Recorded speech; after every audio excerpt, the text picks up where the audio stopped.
The Senate Foreign Relations Committee come to order.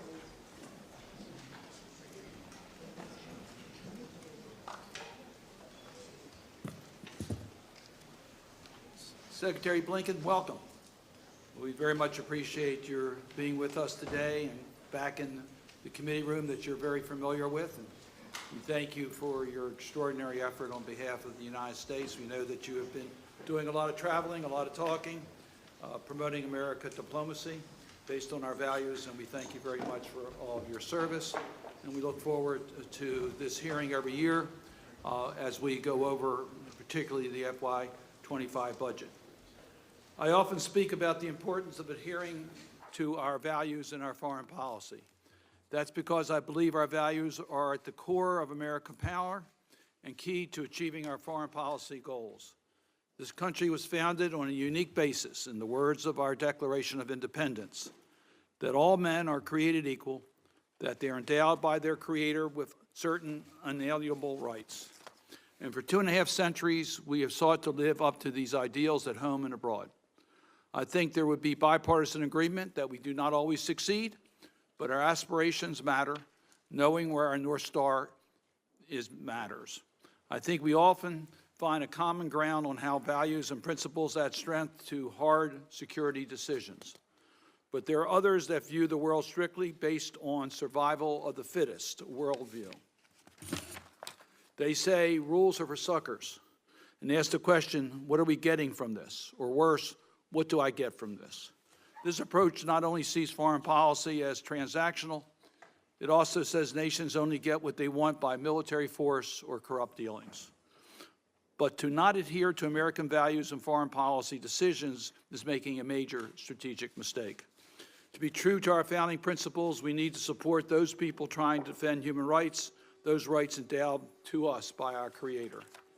Sticking to our values leads to policies that encourage people to stand up to corruption, that champion the rule of law and fair play, that supports democracies, that save lives, policies that advance America's national security interests.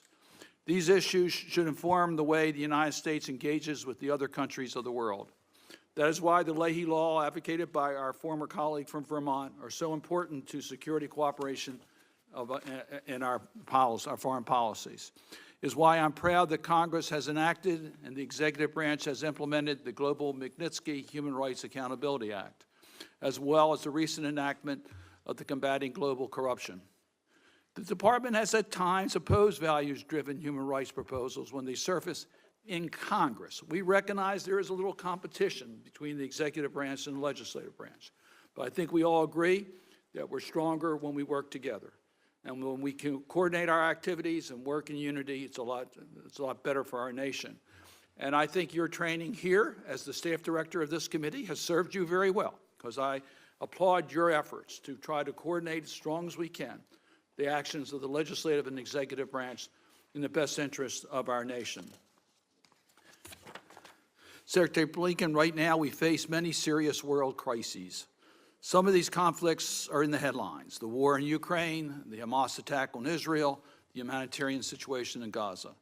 Others get only passing mention, like Haiti or Venezuela, Burma, or Sudan. But whether they attract widespread attention or not, all of these crises are important, from reducing the spread of malicious disinformation to reducing the threat of nuclear war, from modernizing our diplomatic corps to responsibly harnessing the power of AI. From fighting Putin in Ukraine to fighting the effects of climate change. The Department of State and the work of our diplomats do every day has never been more important. This committee understands the needs for a healthy and thriving American diplomatic presence around the world. I want to thank Senator Risch for working with me on this year's State Department authorization bill. This will be our 4th authorization bill in 4 years after a long hiatus. I was glad that we had an opportunity to discuss that during last week's hearing with Secretary Burma. We need to incentivize diversity initiatives and modernize the training and professional developments for our diplomats to deal with the 21st century challenges. This bill really underscores the importance we put on supporting the work of our State Department. Secretary Blinken, I want to thank you personally for all of you've done and the hard work you've done to promote the strength of our diplomacy in the State Department and its mission around the world. I know that you've traveled many miles and met with many world leaders, especially in the context of Putin's war in Ukraine and the wake of Hamas's attack in Israel. I'd like to hear you articulate how this administration plans to confront the challenges we face today.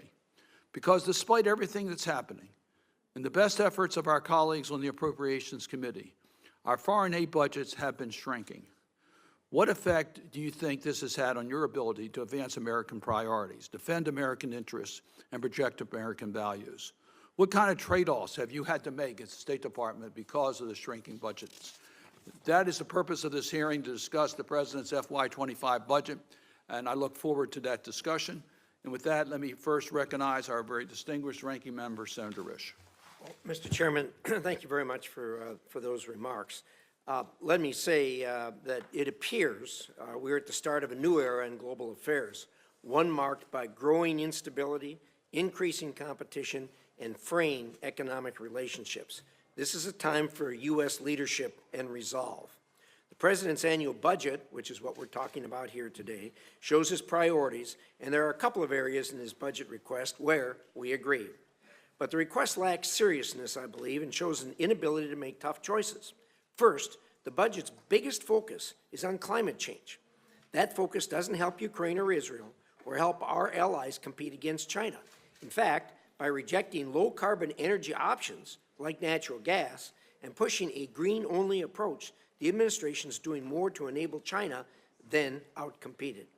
If the administration wants to outcompete China, then it should focus on China's growing advantages in ports, airports, digital technologies, and other critical sectors, rather than advancing ideological pet projects. Indeed, this proposed budget does contain a poison pill, which I suspect you probably already know, Secretary Blinken, in the form of a, quote, green climate fund, which proposes to transfer U.S. taxpayer money to China through the UN, about $1 billion of it. The budget's so-called outcompete China initiatives might enjoy my support if the department actually worked with this committee, but the request of the programs to be mandatory spending is inappropriate. Mandatory programs are not subject to congressional oversight, and that is why these requests have failed in the last 3 years.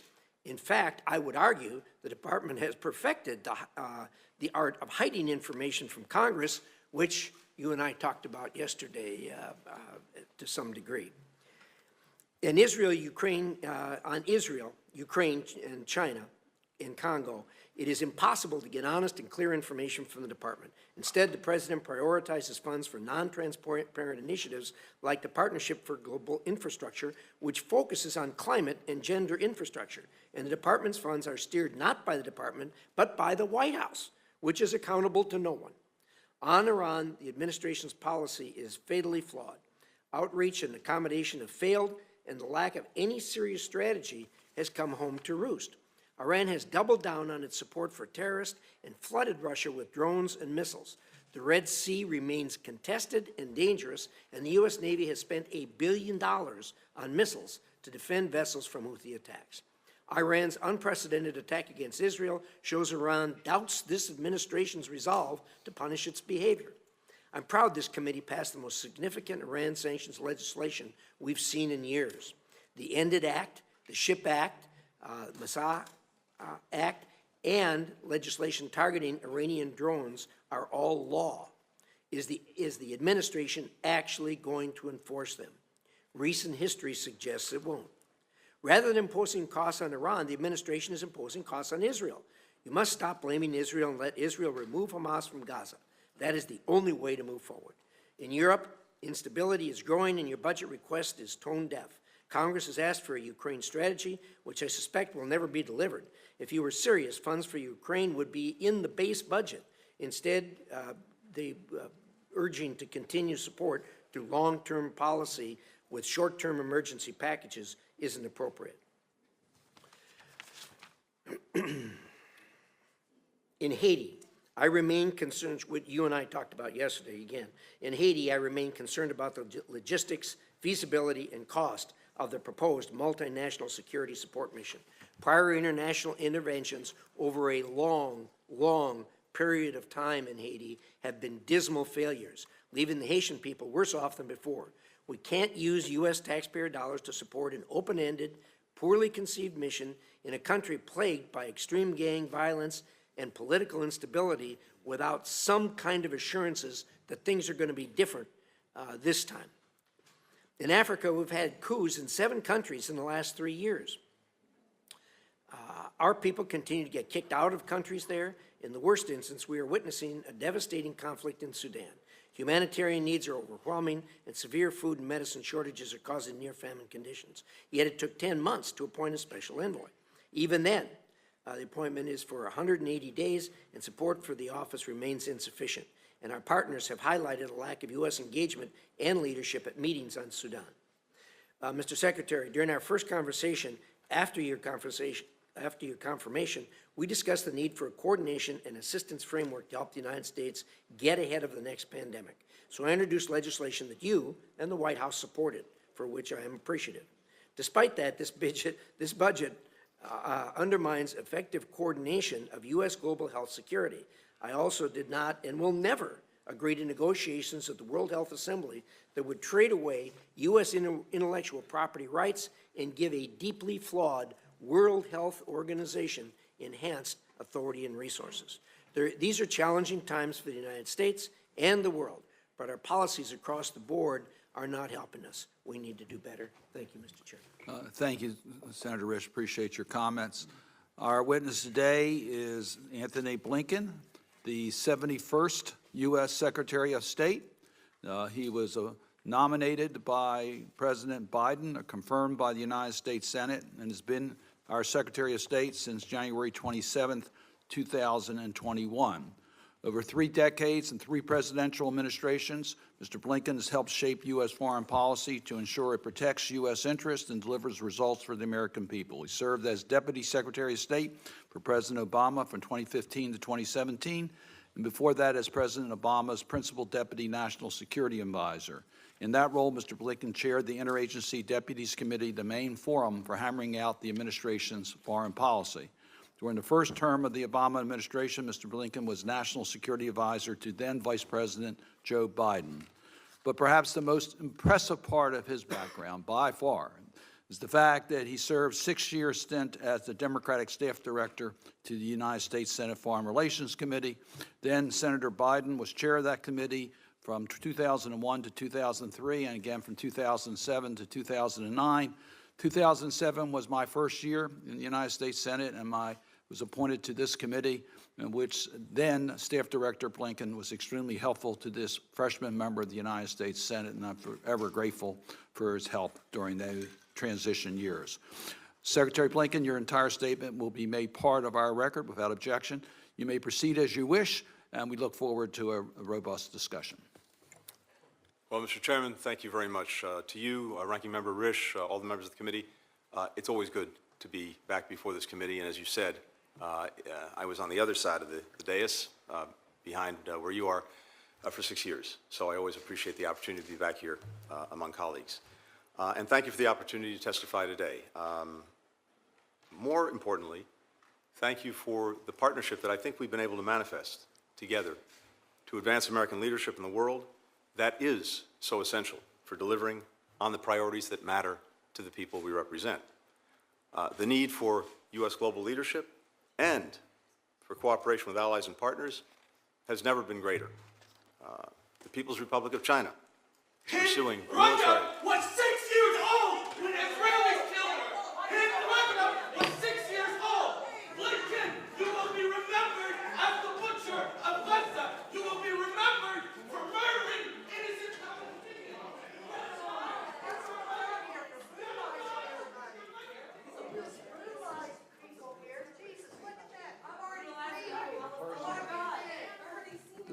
The person, will the officer please remove the person who's making these comments?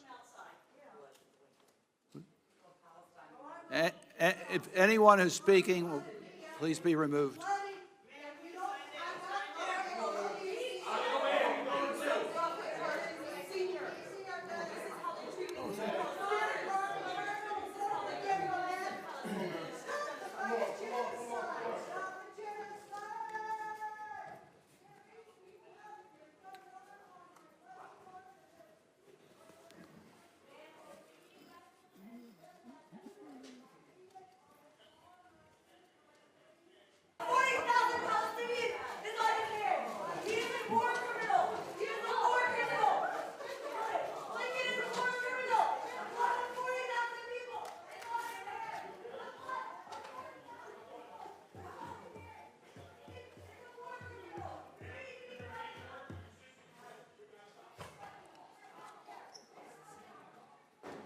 Secretary, you may continue. People's Republic of China is pursuing military, economic, and geopolitical preeminence, challenging our vision for a free, open, secure, and prosperous international order. Russia is committing aggression, not only against Ukraine, but against the principles at the heart of the United Nations Charter: sovereignty, territorial integrity, independence, that are the building blocks for global peace and security. In the Middle East, we're standing with Israel in its efforts to ensure that what happened on October 7th never happens again, as we do everything we can to bring an end to the terrible human suffering in Gaza and prevent the conflict from spreading. U.S. leadership is needed to address humanitarian crises elsewhere around the world, including in Sudan and Haiti, where millions have been displaced and many killed, and to address global issues that no country can solve alone, including food security, a changing climate, transnational corruption, the fentanyl crisis. But with the support of Congress, we can and we are approaching these challenges from a position of strength. Because of the actions we've taken, the United States is stronger economically, diplomatically, and militarily than we were 3 years ago. We've made historic investments at home in our own competitiveness, innovation, infrastructure. We've renewed our alliances. We built new ones. We've secured unprecedented alignment with key partners in Europe, Asia, and beyond. We've delivered essential American aid to Ukraine, and we've rallied the international community to share the burden with us. For every dollar that we've sent in economic and development assistance, others collectively have invested 3 more. Now, many doubted whether bipartisan support for Ukraine and other urgent national security priorities could endure. Last month, Congress demonstrated to the world that we will not pull back when you pass President Biden's supplemental funding bill by an overwhelming margin. Our investment abroad does not come at the expense of our strength at home. Far from it. Most of the supplemental is being spent here in the United States, building up our defense industrial base, creating and supporting thousands of American jobs. We need to keep up this momentum. That requires a State Department budget that we fully resource in order to meet the challenges of our time. The President's FY25 budget. Funding a genocide in Gaza. There have been 7 mass graves outside of hospitals. This is sick. This is deranged. You are a war criminal. Shame on you. You may continue. Thank you. The President's FY25 budget, requesting $58.8 billion for the State Department and USAID, does this in 2 key ways. First, it funds the essential missions of our department and USAID. The budget will ensure that the United States continues to be the partner of choice that countries turn to when they need to solve big problems. In an era of renewed great power competition, we must present the strongest possible offer, one that's relevant and responsive to countries' needs, and that advances our security and economic interests. That's why we're requesting $2 billion for a new fund to build high-quality, sustainable infrastructure around the world. Crucially, investments like these create jobs for Americans. They expand markets for our businesses. We're requesting resources for the World Bank. With $1 billion in U.S. funding, we can unlock another $36 billion in development fund capacity to direct to the top priorities of emerging economies. That is an enormous return on our investment and essential for competing with China around the world. The budget also includes $1.7 billion for international organizations, including the United Nations, APEC, the Inter-American Development Bank, to help shape them in ways that reflect our interests and our values. We're asking for $500 million to give more people around the world access to secure internet and digital technologies. Doing so will support our economy through the export of our technology products, and it will help ensure that we and our fellow democracies remain the leaders and standard setters in key technologies like artificial intelligence. Our budget also includes funding to address global issues that affect the lives, the livelihoods of the American people, as well as people around the world, especially the synthetic drug crisis. It also funds our response to irregular migration, global food insecurity, public health, climate, and energy security. We're also asking Congress to fully fund the State Department's educational and cultural exchanges. These are one of the best, most cost-effective tools we have for advancing our values and our interests around the world. They support students, researchers, young professionals from our communities who study and work abroad. To outcompete our strategic rivals, we also need to invest in the foundations of our strength abroad, our diplomatic corps, and that's the second pillar of our budget. Our budget makes a strong investment in expanding our overseas presence opening posts in the Pacific Islands, the Eastern Caribbean. It will also continue our modernization of our diplomacy. We're organizing the department in new ways to meet these new challenges, working to attract and retain the best talent needed to take them on, investing in our people in Washington and in our posts overseas with training, with technology, promoting more agility, more innovation, more efficiency in our processes. Last year's enacted budget level represented a 5% cut from the year before. That challenges our efforts to deliver results that Congress and the American people want to see. So I urge you to support this budget, which helps us address the most pressing foreign policy priorities in the coming year and lays the foundation for strong leadership in the years ahead. In conclusion, I'd like to thank this committee for your recent confirmations of ambassadors and other senior officials. Any undue delays in such confirmations undermine our national security and weaken our ability to deliver for the American people. I'm grateful for the partnership of this committee and for your time. Look forward to answering any questions. Thank you, Mr. Chairman, Ranking Member. Thank you, Mr. Secretary. I regret the interruptions during your testimony. I believe it was the New York Times editorial page pointed out it takes as much courage to listen as to speak out. And I think you're going to hear during the course of our discussion here today that we will have different views. And I think it's critically important that we all have an opportunity to hear those views. And I regret the disruptions that took place. We will not tolerate disruption in this committee, as I've made it very clear. We will now have a round of, what are you doing, 7 minutes? 7 minutes on questioning to our members. I would ask that they respect the 7 minutes that every member can get a chance to question before we run out of opportunity and time. Let me start with the budget restrictions that you have. Senator Coons was just here. I know he'll be back. He does his best to get you the most robust budget we can. We all believe that the funds that we make available for diplomacy are great investments. Our soft power is critically important, the USAID, and the list goes on and on and on. But you got to make tough decisions. So I appreciate your help in the fact that we were able to enact the Combating Global Corruption Act that you helped make sure we got to the finish line. It does put additional responsibilities on your missions around the world to have the capacity to identify areas of corruption that need attention. Tell me how this budget will be adequate to implement that policy and how you intend to implement that policy. Thank you very much, Mr. Chairman. We're determined to implement it and to support it with the necessary resources. We see, I think this committee sees, corruption as being one of the most poisonous things that undermines democracies or countries that are attempting to become democracies around the world. It saps people's faith in their governments, in their institutions. It takes resources away from the actual development of the country to line the pockets of people who are engaged in corruption. And around the world, we've seen time and again that as people come out to protest, often the instigating factor is a revulsion at corruption.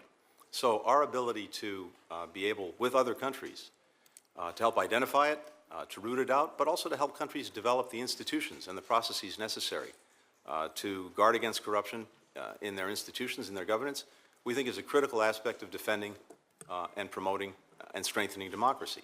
So we're determined to implement what's been given to us through the authorities in the Act. I think the budget reflects the dedication of resources to do that. But of course, everything we're doing, given the budget environment we're in, comes with trade-offs and decisions that we have to make to balance the responsibilities we have, the needs we have, with the resources that are made available. I don't want to see it come at the expense of the effort to engage in this vital work. So let me talk about one of your requests for funds for Haiti, 800 miles away, an area that is certainly not stable today. We have the President of Kenya, President Ruto, who's here this week. So it's an appropriate week for us to get more information about it. You have requested funds for the U.S. to support that mission. Tell us how important those funds are and what is the what is the expectations? There's been concerns raised as to whether this is an investment that can lead to a positive result. Please help us understand that. Haiti has been teetering on the precipice of all-out crisis and becoming an all-out failed state. Is your mic on? Sorry. Yeah. Thank you. Haiti's on the precipice of becoming an all-out failed state. Now, and I take very seriously what the ranking member said. We've discussed this on a number of occasions. There have been, in years past, numerous interventions in Haiti. Some have had some near-term effect in stabilizing things, but it's certainly true that we haven't seen a long-term stabilizing effect that's allowed the country to genuinely move forward. So I understand some of the skepticism that exists about another mission in Haiti. But I think what we have going for us is this. First, a general revulsion of the people at the direction that the country has taken, including gangs that are dominating Port-au-Prince and trying to undermine governance, a democratic trajectory that's been disrupted by failing to have a government that actually has a clear mandate, and all of that has also had the effect of interrupting development assistance, other forms of assistance that people so desperately need. There's an opportunity now to do a few things. First, we have managed to move to a better trajectory politically to get back to a clearly mandated democratic government. We have a transitional presidential council that's been established. All of its members are in Haiti working. They have a mandate now to name an interim prime minister, an interim president, an electoral council, and a national security council, all of which will be in place to try to establish a clear pathway to elections, to get Haiti back on its feet democratically. Second, the power of the gangs needs to be ended once and for all, and in particular, the Haitian National Police, who are outmanned and outgunned, need to be given the resources and support they need to regain control. In the last few weeks, they've actually done a better job of that. They've taken back control of the airport and other critical infrastructure. In fact, today, commercial flights resumed in Haiti, and we anticipate that American carriers will begin flying again in the days ahead. But absent a clear support structure for some period of time, it's going to be very hard for the police to really fully establish that control. So the United Nations has mandated, and other countries have stepped up to fulfill the functions of a multinational security support mission for Haiti, the purpose of which is to bolster the police, the purpose of which is to engage in operational and static support for the police, to reestablish security, to create confidence in the conditions for elections, mostly police, and Kenya in particular has stepped up to provide these forces with a number of other countries. Mr. Secretary, I'm going to give you a chance to expand on that probably a little later. I want to focus my last minute on give you a chance to give us a status of the Middle East, what's happening in regards to the conversations with Israel and Hamas in order to get an opportunity for the release of the hostages and a pathway towards a way forward for both the Palestinians and the Israelis without the terrorists. The ICC ruling yesterday, I'd like to get your view on it. I see it as a step in the wrong direction. That's going to make it more challenging for us to get the parties together. There's always been an understanding the ICC is there to deal with countries that don't have an independent judiciary. Israel has an independent judiciary. They did not give the Israelis an opportunity. We thought there was that opportunity going to take place this week. I want to get your assessment as to how you see the current situations in light of what just happened at the ICC, as to whether we are on track to continue to negotiate in regards to the hostages and a pause in the hostilities. Thank you, Mr. Chairman. Look, we see the effort to get a ceasefire and the release of hostages as the best, most effective way forward, both in getting hostages home, in creating an environment in which the people of Gaza can get more of the assistance they so desperately need, and a platform for which to build a more enduring solution that provides genuine security for Israel and meets the needs of the Palestinian people. There's been an extensive effort made in recent months to get that agreement. I think we've come very, very close on a couple of occasions. Qatar, Egypt, others participating in the efforts to do this. We remain at it every single day. I think that there's still a possibility, but it's challenged by a number of events, and I have to say, yes, the extremely wrong-headed decision by the ICC prosecutor yesterday, the shameful equivalence implied between Hamas and the leadership of Israel, I think that only complicates the prospects for getting such an agreement. We'll continue to forge ahead to do that, but that decision, as you said, on so many levels is totally wrong-headed. And we'll be happy to work with Congress, with this committee, on an appropriate response. Senator Risch. Thank you, Mr. Chairman. Let me start there. Sometimes we don't agree on stuff, but I got to tell you, on the ICC, you got it exactly right. Your characterization of it being shameful equivalence that they have engaged in yesterday is actually stunning. As you know, in the last administration, the Trump people did an executive order to do sanctions on certain members of the ICC who were investigating us for things that happened in Afghanistan. President Biden's administration came in and dissolved that executive order, as you know. For your information, you probably know about this, but there's a number of us up here that are working on a legislative approach to this that includes not only the Afghanistan question, but also includes the question of the ICC sticking its nose in the business of countries that have an independent, legitimate, democratic judicial system. And obviously, they violated that yesterday. Can you support this? Obviously, you want to see the devil's in the details, obviously, in the legislation, but do you think you can support a legislative approach to this? Senator Risch, in short, let's look at it. We want to work with you on a bipartisan basis to find an appropriate response. I'm committed to doing that. As you say, the devil's in the details, so let's see what you got, and we can take it from there. But I think from our perspective, going back in lifting sanctions that were previously implemented, the intent, the purpose was to find the best way to protect our service members who served in Afghanistan, and we believe that we did that. But given the events of yesterday, I think we have to look at the appropriate steps to take to deal with, again, what is a profoundly wrong-headed decision. Well, thank you. As I said, your coinage of that as a shameful equivalence, I think, is a good starting point for all of us, and it really, really deserves our attention. So we're going to spend some time on that, and I hope we can work together on that. Let's shift to China for a minute. Obviously, the biggest problem we have. In April, you said China was the primary contributor to Russia's military complex, and the U.S. has strong evidence China is providing drone and missile technology, satellite imagery, machine tools, and other items that aid Moscow's defense buildup. Are you still of that frame of mind? Yes.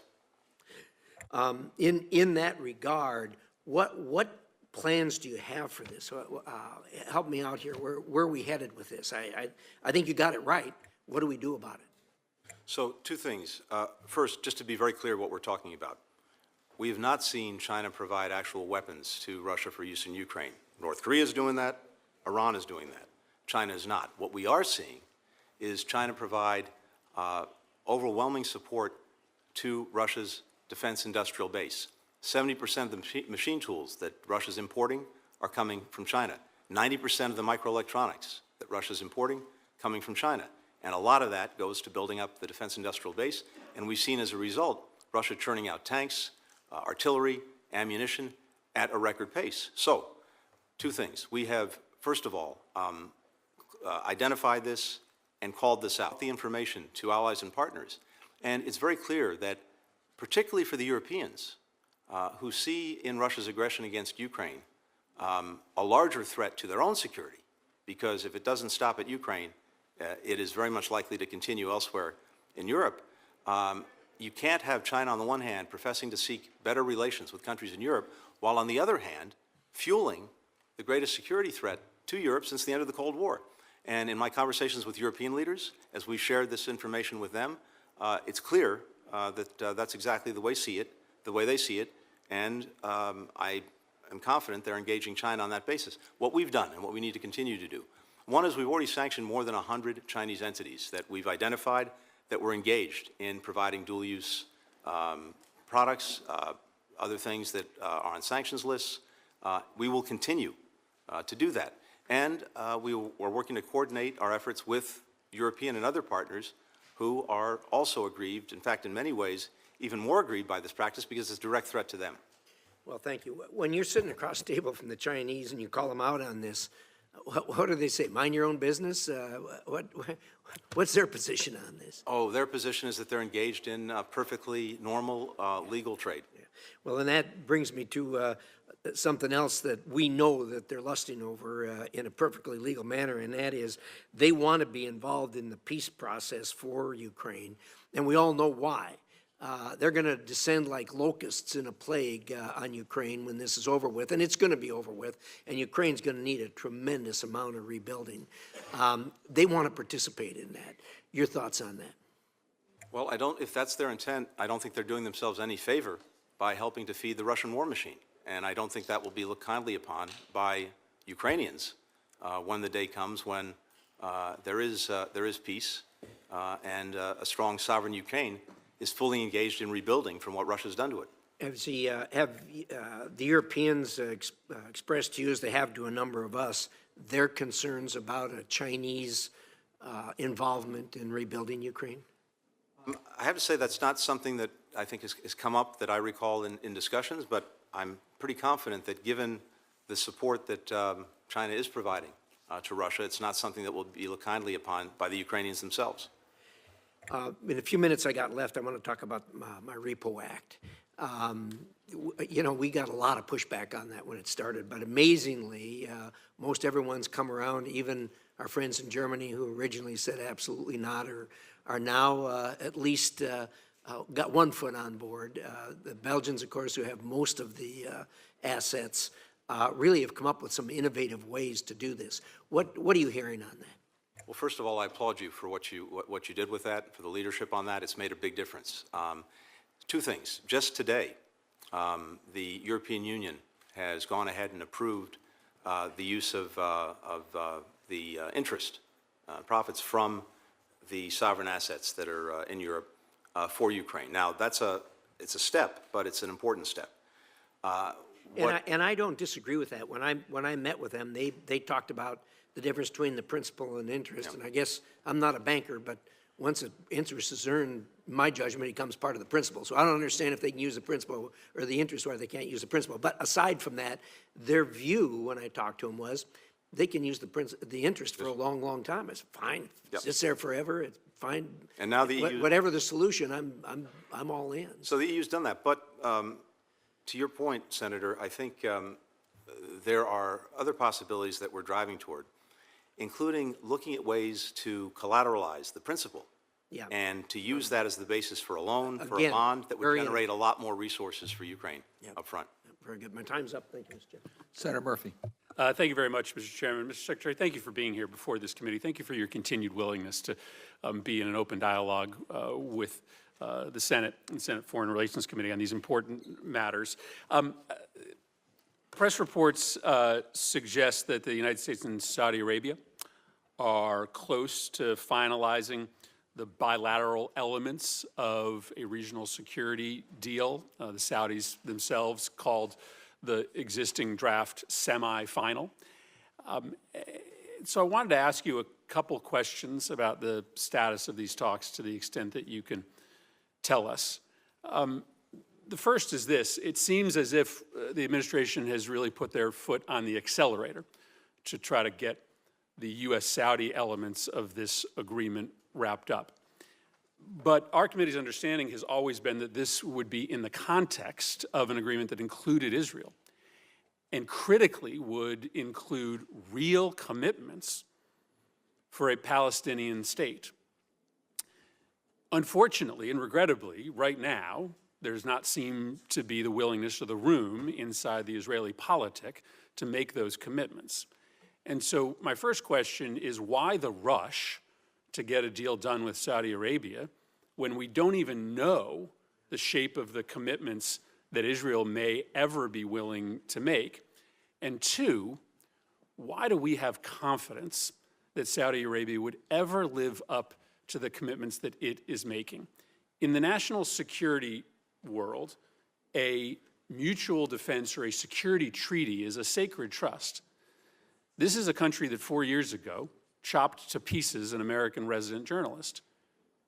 This is a country that 2 years ago turned its back on us when we asked them to side with us at OPEC Plus and instead chose Russia. And so I'd ask you to answer those two questions. Why the rush, given that we don't really understand the potential for the full agreement to come into effect? And what gives you confidence that Saudi Arabia will live up to any of the commitments it's making? Thank you, Senator. A few things here. First, yes, we have sought to move forward in negotiating the bilateral U.S.-Saudi aspects of a normalization agreement between Saudi Arabia and Israel. But even if we were to conclude those agreements, and I believe we actually can conclude them relatively quickly, given all the work that's been done, they could not go forward, and the overall package could not go forward, absent other things that have to happen for normalization to proceed. And in particular, the Saudis have been very clear that would require calm in Gaza, and it would require a credible pathway to a Palestinian state. And it may well be, as you said, that in this moment, Israel is not able or willing to proceed down that pathway. But to the extent that the agreements are finalized in principle between the United States and Saudi Arabia, that in effect calls the question. And Israel will have to decide whether it wants to proceed and take advantage of the opportunity to achieve something that it has sought from its founding, which is normal relations with the countries in its region. And we see the possibilities for the future in that agreement. We saw them starkly, powerfully, on April 13th and April 14th, when Iran engaged in an unprecedented attack, and a direct attack by Iran in Israel. And countries come together, led by the United States, to defend Israel from that attack and defend it very successfully. There's an opportunity for Israel to become integrated in the region, to get the security, fundamental security it needs and wants, to have the relationships that it sought going back to its founding. But in order for that to actually go forward, there has to be an end to Gaza. There has to be a credible pathway to a Palestinian state. So I think one advantage of completing the work, at least in principle, with the Saudis, is that the question then becomes one that's no longer theoretical or hypothetical, but one that needs to be answered. And we'll see what the answer is. Look, these agreements, like any agreements, whether it's with Saudi Arabia or anyone else, you count on the other party to live up to the agreement, and if they don't, there are consequences, including the agreements being, in effect, abrogated. So I think it's profoundly in Saudi Arabia's interests to fulfill the commitments that they would make in the context of these agreements. And by the way, none of this will go forward before Congress has its say. Let me just express worry at the phrase credible pathway to a Palestinian state, right? A credible pathway to a Palestinian state is very different than a Palestinian state. We have had numerous credible pathways to Palestinian states that neither side has made real upon. This is a unique and perhaps final opportunity to actually cement a Palestinian state, which many of us believe is the necessary predicate to peace in the region and the long-term survival of a Jewish state in the Middle East. Look forward to continued conversations about this really important topic. Wanted to touch one other subject with you. You've got $169 million in this request to counter fentanyl and other synthetic drug production around the world. Thank you for that commitment. Later this week, the Senate is going to vote on a bipartisan border security measure negotiated with Republicans that would dedicate $20 billion to border security, including substantial, unprecedented new resources to stop fentanyl from coming into the country. This amount that you've requested in the underlying budget stands on top of the commitments that you secured at the recent summit in San Francisco from the Chinese to do some really important, dramatic things to stop the movement of precursor into Mexico and into the United States. Just in the remaining 30 seconds to a minute, the importance of the achievement at the summit and how that dovetails with the requests that you're making. You've made substantial progress on stopping the flow of fentanyl into the United States. You're to be commended for that, but this money seems critical. First of all, I commend the efforts being made here to dedicate these resources to what is arguably the #1 challenge we face in terms of public health and in terms of the security of the American people. #1 killer of Americans aged 18 to 49, not heart attacks, not car accidents, not guns, fentanyl, a synthetic opioid. So this has to be, and it is for us, a #1 priority. It requires a lot of work at home.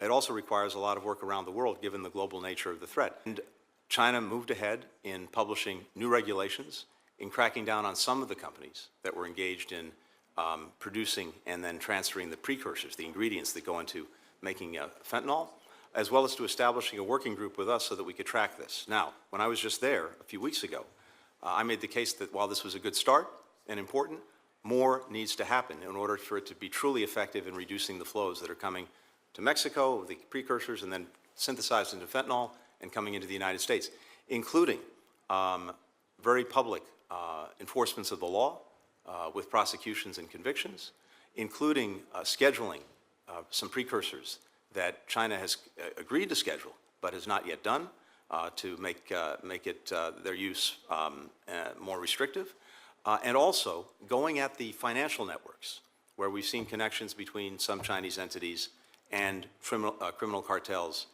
in our own hemisphere, and working from their end to sever those. So we'll be watching to see whether that happens. It's a start, but a lot more needs to happen. Senator Romney. Thank you, Mr. Chairman. Mr. Secretary, it's good to see you and appreciate the extraordinary commitment that you have made over the last years to continue to foster American interests around the world. I'm sure we don't agree on all the topics, but your devotion to American interests is noteworthy and certainly something that I applaud. You know I'm going to want to talk about China. China is a disappointment for those of us who followed the Second World War and then followed the collapse of the Soviet Union. We're hoping that China would align with us in some way and see more modernization and liberalization and democracy. Unfortunately, it's taken a different turn. Its ambition is to lead the world, dominate the world militarily, economically, geopolitically. I just, on a piece of paper while we were here, I just wrote down some of the tactics that I see that they're employing in their grand strategy in no particular order.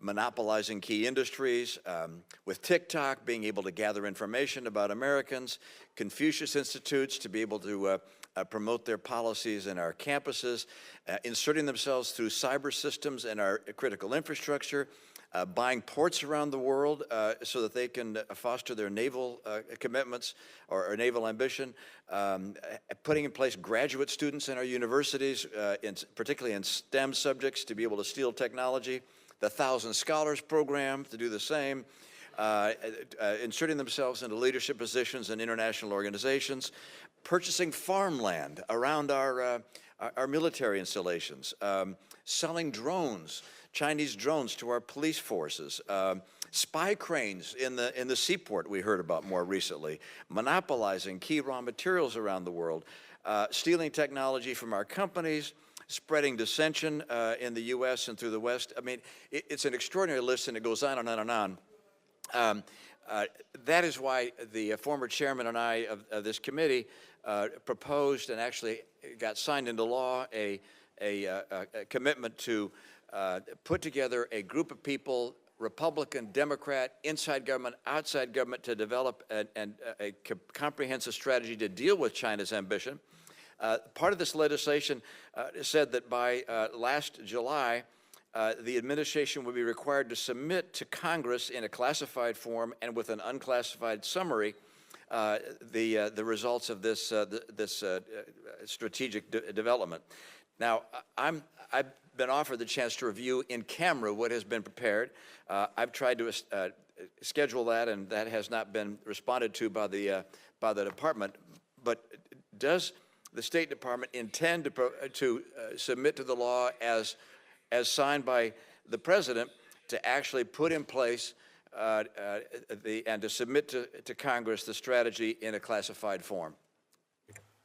Senator, first of all, I agree wholeheartedly with the short litany of items that you listed in terms of what China is doing to try to pursue its military, economic, diplomatic preeminence or dominance in the world. And across the board, we have worked in new and effective ways to deal with that, to push back against that. And I just say very quickly before coming to your question, two fundamental things have changed in our approach to China that allows us to approach it from a position of strength. One, what's happened here at home, the investments that we've made in ourselves with the leadership of Congress, particularly when it comes to infrastructure, when it comes to the CHIPS and Science Act, when it comes to the Inflation Reduction Act. In each of these ways, we put ourselves in a position to make sure that we are leading when it comes to the industries of the future. And what I see around the world is people taking note of those investments and wanting to partner with us. Second, we have aligned in ways that we have not before with key partners in Europe, in Asia, and beyond in the approach to China. And you see that now in convergence of the approach, the tools that we're using, both individually and collectively, whether it's investment screening mechanisms, whether it's controls on outbound investment to make sure that it's not going to help industries in China that could come back and hurt us, export controls that we're doing in a much more coordinated way, working across the board to deal with some of the economic non-market practices that China engages in that unfairly penalize not only our workers and companies, but workers and companies around the world. I can go on down the list, but we see that convergence in very powerful ways. Now, on the strategy and advisory board, first, we applaud everything that you've done and your leadership on this for many years. We announced the public strategy back in the spring of '22, and you were very gracious in actually being there when I put that out. But yes, the NSC, I know, and this is what the White House has made available, the classified strategy for in-camera review. I'm going to make sure if there's some problem in scheduling that happens. And I'll also go back to them about what more we can do. I know we've provided classified briefings to members and to staff on the approach that's in the strategy. But let me come back to you on making sure that you can see and other members can see the full strategy in the classified setting. Well, the law that was passed called not just for a classified setting, which is certainly appropriate, but also to submit to Congress in a public setting what the summary of those strategic moves would be. And as I went through that long list of Chinese steps, those are the kinds of things I'm looking for.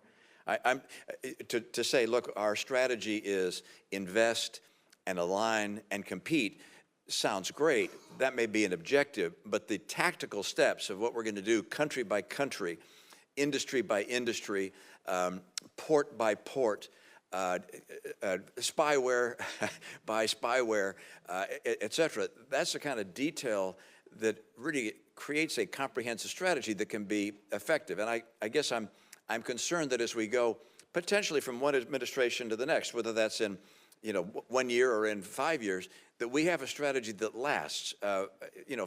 Following the Second World War, George Kennan and others came together to develop a strategy that was very successful in confronting the Soviet Union. We're looking to do the same thing here, but we haven't seen anything of that nature yet. And in the law required that be submitted to Congress in a public setting, but also in a classified setting. And I would ask that you honor that commitment made in law and provide that information both to Congress and to those of us that would want to attend a classified setting. Thank you, and I'll come back to you on that. Thank you. Senator Merkley. Well, thank you, Mr. Chairman, and thank you, Mr. Secretary. I applaud your and the President's efforts to condemn Hamas's invasion on October 7th, to secure a ceasefire, and to secure the release of hostages.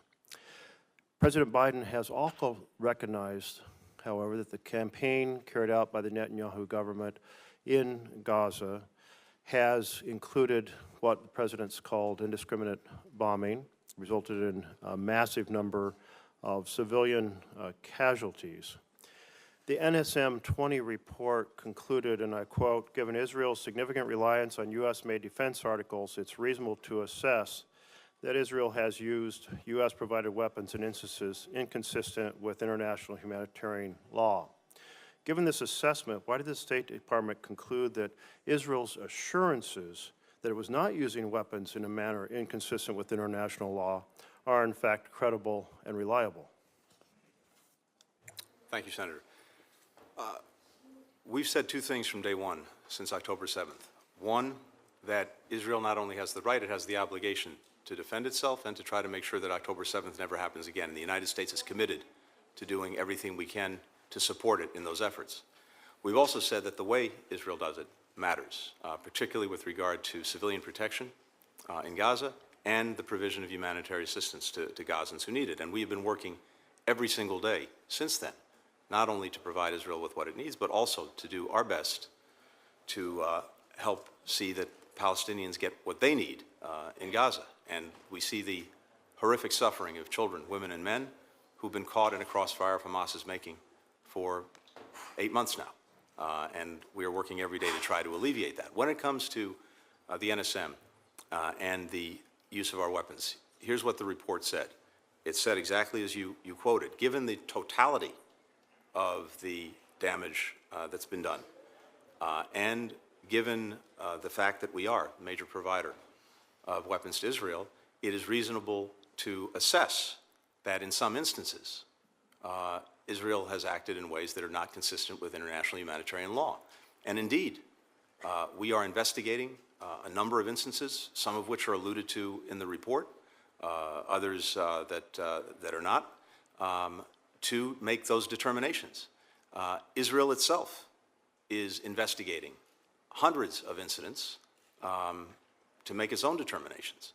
And indeed, there are criminal investigations underway in Israel in this area. It's very difficult to make final determinations in the midst of a war when we do not have access on the ground, and when you have a almost totally unique battlefield where an enemy, a terrorist organization, Hamas, is hiding behind and underneath civilians in apartment buildings, in mosques, in schools, and firing at the Israeli forces. So we're determined to make every appropriate determination. We're determined that there be no double standard. We have processes at the State Department, including our conventional arms transfer policy, including our thank you for your process that we're explanation. engaged in. I know that it's so complicated that you could go on for a while, but I think you've pointed out the challenge and the fact that assessments are ongoing. I do feel it's important that we approach these questions in NSM 20 with as much integrity as possible. On May 7th, President Biden announced his decision to pause the shipment of the 502,000 bombs. And the following day, he drew a red line stating that, quote, "If Israel goes into Rafah, I'm not supplying the weapons that have been used historically to deal with Rafah, to deal with the cities." And you, Mr. Secretary, reinforced this point when you said, if Israel launches a major military operation into Rafah, then there are systems we're not going to be supporting and supplying for that operation. We are already seeing significant action in Rafah. About 1 million people have fled the city. Is the President going to stand by his red line? First, the President stands behind the proposition that we will always make sure that Israel has what it needs to defend itself. No one has done more, not only throughout his career, but over the last 8 or so months to make sure that that's the case, and that will continue. At the same time, when it comes to Rafah, we've been very clear in many conversations with Israeli leadership over the past months about our deep concerns about a major military operation in Rafah and the impact that that would have on civilians in Gaza. We insisted that if anything is to go forward, we see a clear, credible plan to get civilians out of harm's way, but not only to get them out of harm's way, to make sure that they're provided for when they're out of harm's way. Now, you mentioned we've seen a very large exodus of people from Rafah, but they are now in places where they don't have the support that they need and that we believe is critical to provide. We also remain very concerned about any major military operation and the impact it would have on the remaining population, given the dense urban environment in Rafah and what we've seen in other places. And so the President's been clear about this with Israel, in public as well as in conversations with others, about the fact that we will not support a major military operation. Thank you, and that's helpful to understand. I wanted to turn to the issue of providing aid in the situation of the challenge of food and water and medical supplies and so forth.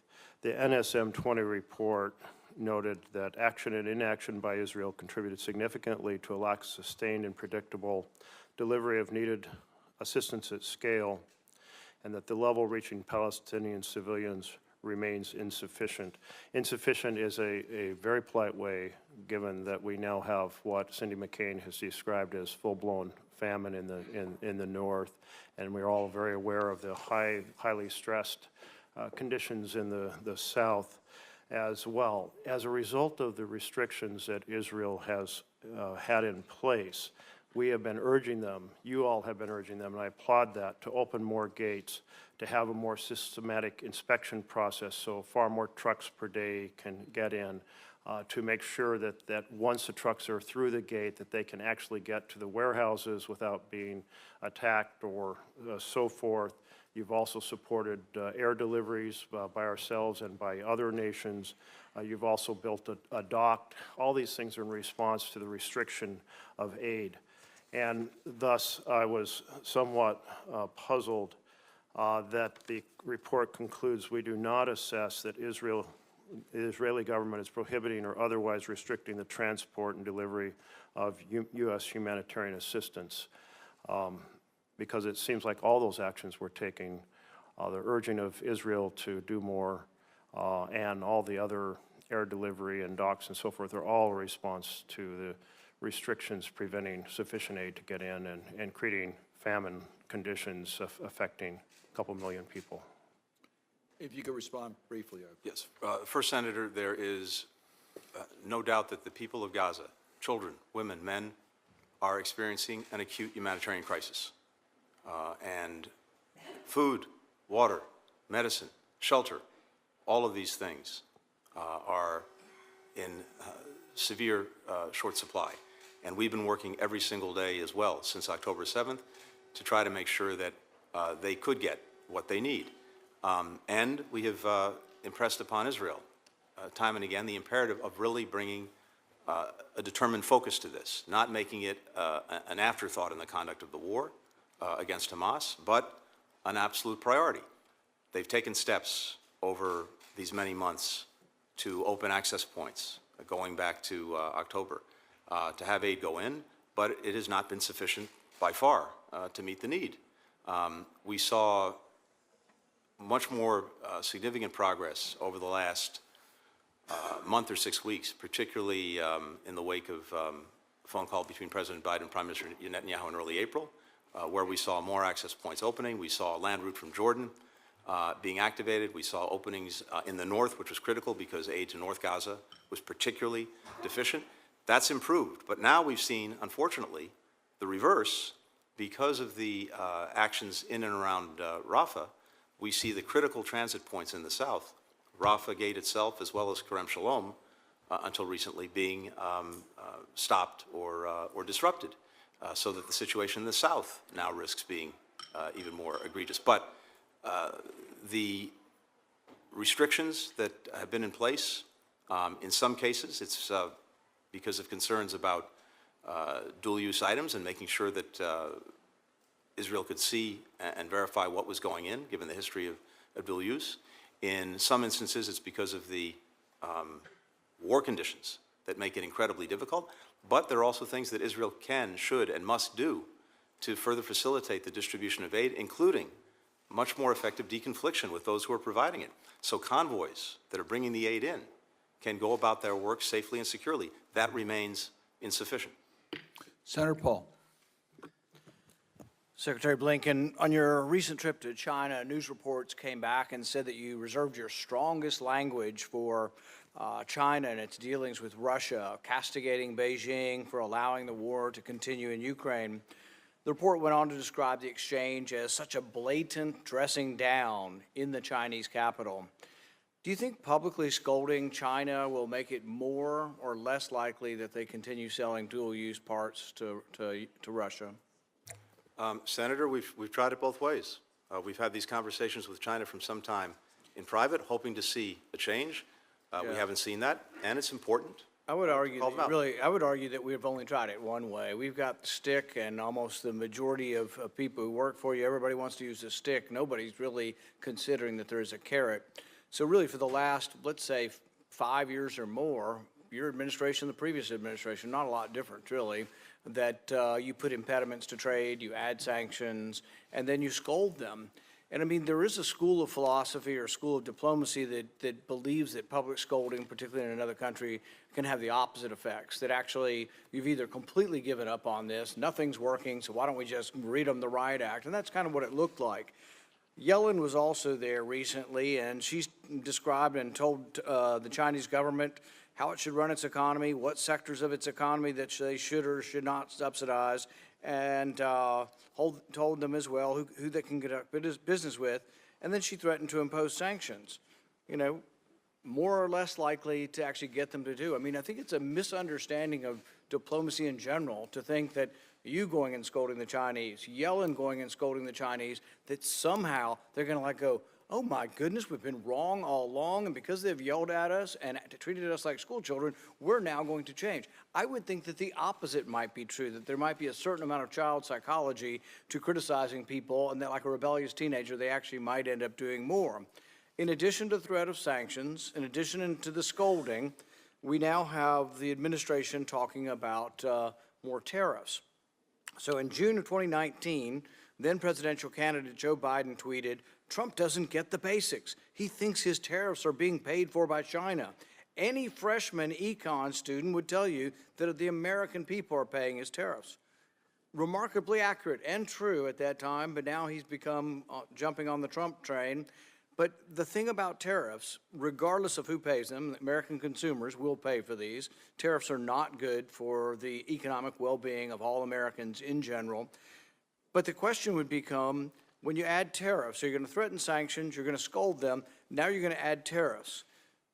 More or less likely that they'll do what you want? I think less likely. Everything we're doing, everything the previous administration did, as well as this administration, is heading towards less tradement, disengagement from China. Part of diplomacy might be offering, well, I tell you what if you quit selling the dual-use parts to Russia? Maybe we could consider removing some sanctions on trade and actually trade more with you. So the threat of sanctions, the threat of tariffs actually have some effects if you're willing to remove them. The history of sanctions is more, and then you're not doing enough, and people on the right here will say you got to do even more, we're going to pass legislative sanctions. Nobody talks about removing them, but that's the only way you'd get behavior to change.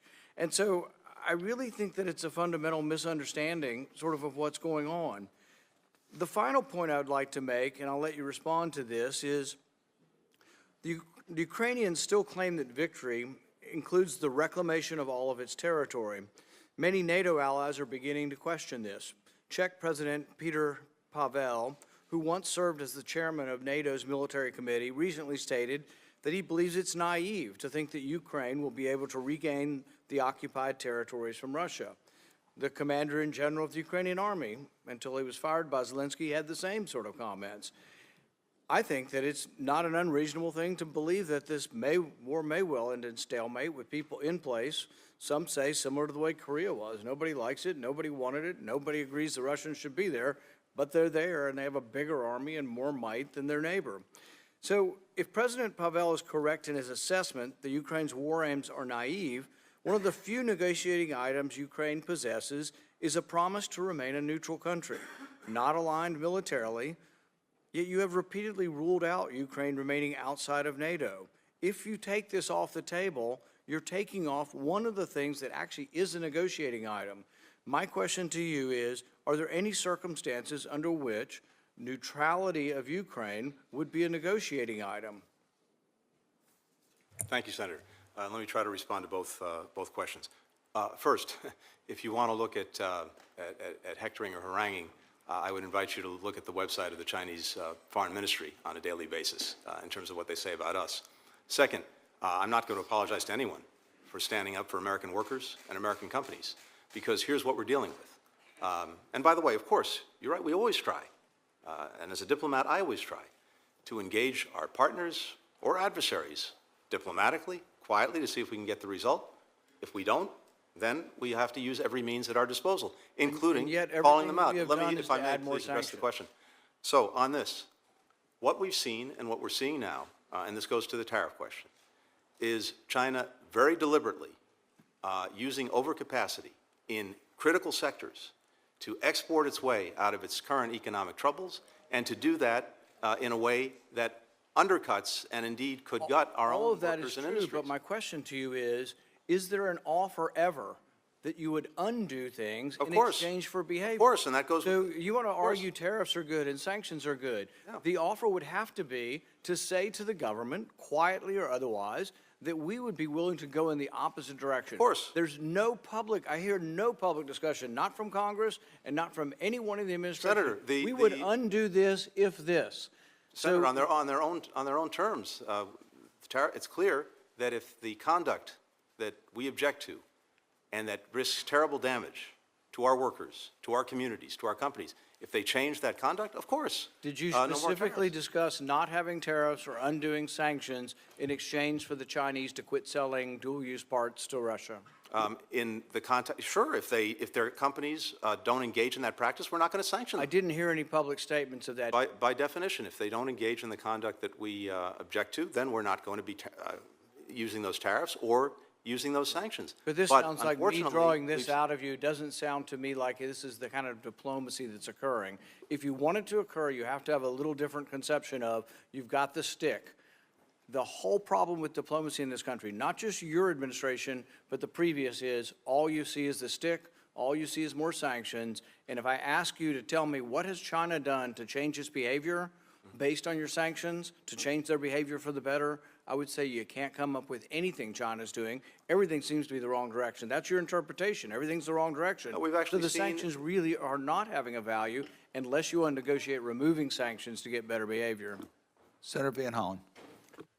Thank you, Mr. Chairman. Welcome, Mr. Secretary. And I want to start by applauding you and the President for your overall approach to foreign policy and national security. You've helped strengthen our alliances, stood up to Putin's aggression, and confronted the challenges posed by China.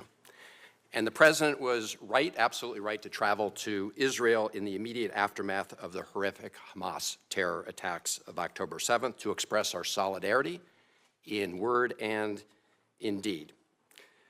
But like you, I've been very concerned with the way the Netanyahu government has conducted the war in Gaza. We understand the despicable tactics of Hamas, but we also understand that there's a responsibility to make sure that a just war is fought justly. And I've been especially concerned about the restrictions placed on the delivery of humanitarian assistance to 2 million Palestinians who have nothing to do with Hamas. It only leads to unnecessary human suffering, and as you and Secretary Austin have pointed out, it also undermines our overall strategic objectives and those of Israel. And it also means that on top of everything else, Americans have spent over $300 million to build a temporary pier in Gaza to try to prevent more people from starving. That's the right thing to do, but we had to do it because we couldn't get the Netanyahu government to get more food and other aid through the many land crossings and get it delivered to people safely without over 200 aid workers getting killed, including those killed in the attack on the World Central kitchen. That's why virtually every international aid organization that has operated worldwide for decades say they've never experienced a worse man-made humanitarian disaster than that in Gaza. That's why the president said at one point, no excuses. And yet, in the recent National Security Memorandum 20 report, the administration cannot even bring itself to conclude what is painfully obvious to anybody paying attention, that for long periods of time, between October 7th and today, the Netanyahu government has failed to comply with the international norms that require it to facilitate and not arbitrarily restrict or deny the delivery of humanitarian assistance to people in desperate need. Mr. Secretary, that hurts our credibility around the world, and it sets a dangerously low bar for what's acceptable going forward. I listened to your exchange with Senator Merkley regarding the use of U.S. weapons. This issue does not require additional investigation. We've seen this play out in real time. And while you concluded in a snapshot that Israel had improved and was doing better, the report required a backwards look, and the administration decided to duck that. You and I have known each other for a long time. I have tremendous respect for you, but I thought that was important to say. I know you and the president are trying 24/7 to bring an end to this conflict. I know you're working 24/7 to bring back all the hostages and make sure that there are no more October 7ths. But as the president and you and others have pointed out, in order to achieve a durable end to the conflict, we need to build a future that has security and dignity and hope for Israelis and Palestinians alike. That is why the president has tried to create some light at the end of this very dark tunnel by calling for recognition of Israel by Saudi Arabia and others, paired with a clear timeline for the establishment of a viable Palestinian state. I listened to your discussion with Senator Murphy.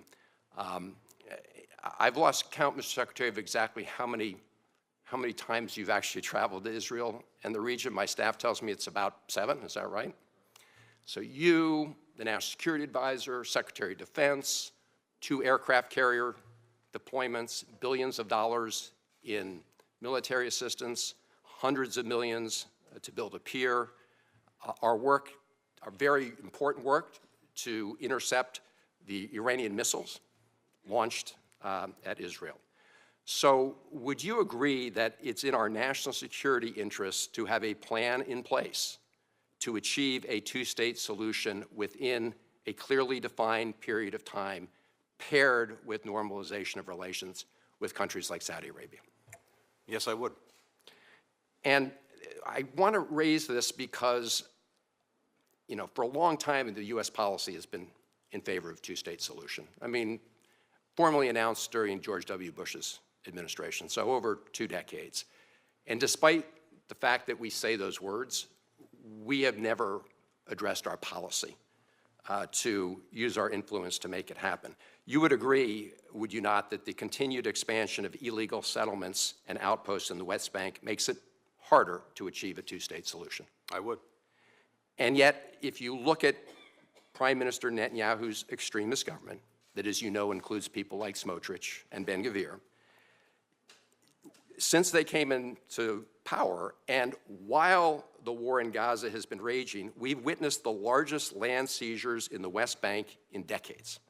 In fact, during your visit in March, Finance Minister Smotrich, who also has a West Bank portfolio under the Minister of Defense, announced the single largest West Bank land grab.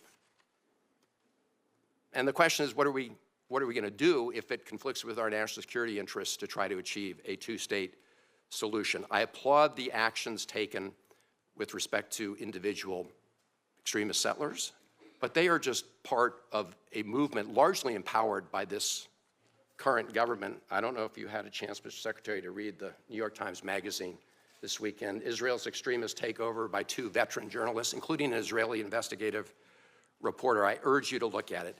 So my question is, if we agree about our national security interests, what are we going to do to make sure that we achieve the goal, not only of normalization, I heard the conversation, but that, as you said, has to be paired with a Palestinian state and a timeline. What is the plan to get there with a timeline that is meaningful?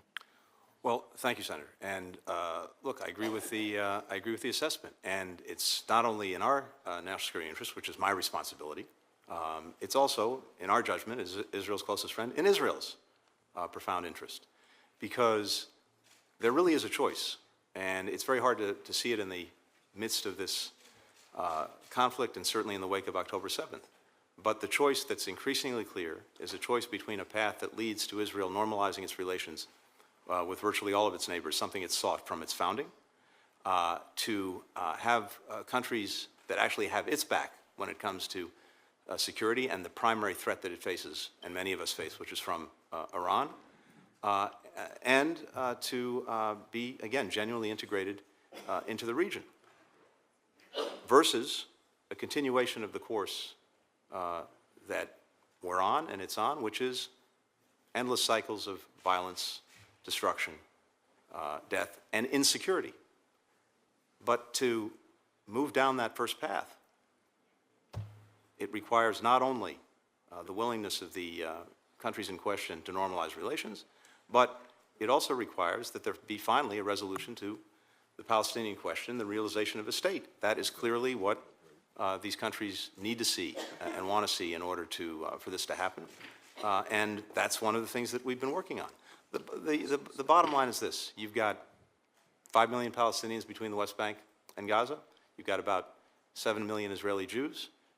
Neither is going anywhere. The Palestinians are not going anywhere. The Jews are not going anywhere. There has to be an accommodation. And there has to be an accommodation that respects and fulfills the rights of everyone concerned. Has to be done in a way that has the necessary guarantees for Israel's security. And we are and will be adamant about that. Senator But Ricketts. that's the only path forward to sustainable security. Senator Ricketts. Thank you, Mr. Secretary. Thank you, Mr. Chairman. Thank you, Mr. Chairman. Thank you, Mr. Secretary, for being here today. Last Sunday, the British Foreign Secretary, Lord David Cameron, was asked if the UK would follow President Biden's lead on withholding weapons to Israel. He responded that when he last came under pressure to announce an arms embargo, quote, "A few days later, there was a massive Iranian attack on Israel, so I don't think it would have been a wise path." He continued, "If I announced today, it might help me get through this television interview, but actually it would strengthen Hamas, it would weaken Israel. I think it probably makes a hostage deal less likely," end quote. Hamas hasn't released a hostage since the end of November, and shockingly, this administration, starting in December, has been ratcheting up the pressure against Israel. Now, according to Arab mediators dealing with Hamas, Hamas Gaza chief Yahya Sinwar believes that he's already won the war, whether or not he survives it. He's indicated to mediators that time is on his side and that the longer he waits, the more international pressure builds on Israel and the more damage is done to the relationship between the United States and Israel.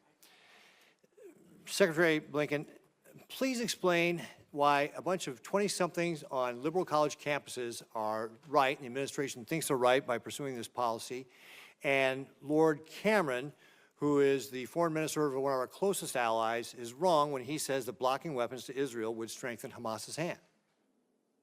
Thank you, Senator. Let me be clear about two things. First, no one will do more to defend Israel than President Biden. He was there days after October 7th. We deployed significant assets to the region to make sure that we could deter any further aggression and a widening of the war against Israel. When Iran unleashed an unprecedented attack on Israel, the first attack, as you know, from Iran directly onto Israel, for the first time, the United States actively participated in Israel's defense. We brought together a coalition of countries to do the same thing, and what could have been a devastating attack by Iran was thwarted, and thwarted very effectively. In terms of what we provided to Israel, again, no one has done more than Joe Biden, going back to when he was vice president, including getting the MOU that led to a 10-year agreement to provide Israel with the assistance that it needs to defend itself. We have one weapon system that we have been holding back pending discussions with Israel about how and where it would be used because of the concerns that we've clearly expressed over many months about the possibility of a full-on military assault on Rafah, a dense urban environment where using something like a 2,000-pound bomb could have terrible consequences for the civilians.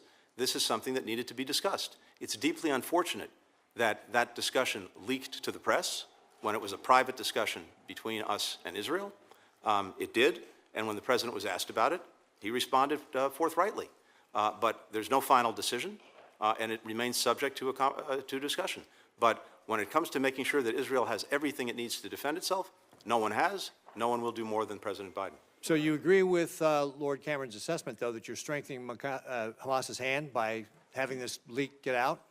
No, again, leaks are an unfortunate part of the business that we're all engaged in. It's really regrettable, but it happens. But it's also something that's not a leak is the fact that we've been both public and private about the fact that we have deep concerns about a major military operation in Rafah. And by the way, we've been working closely with the Israelis on other ways to achieve what we agree needs to be the result. How is putting more pressure on Israel Gaza. helping?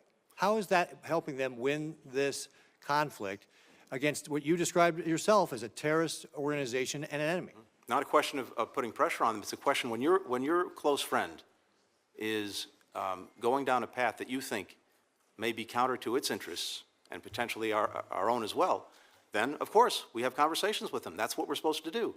That's the nature of the relationship. We have a better way of dealing with the ongoing problem that Hamas represents in Gaza and in Rafah specifically. So what kind of pressure are you putting on Hamas? Oh, what kind of pressure are we putting on Hamas? When's the last time you called for Hamas to surrender? Virtually every day.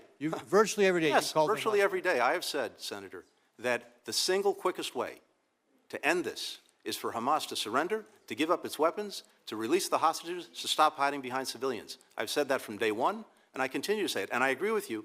One of the things that's deeply regrettable is not by us, but just across the board, the extent to which Hamas has, disappeared from the conversation, as if they have nothing to do with anything, when they could. And I think you're 100% right.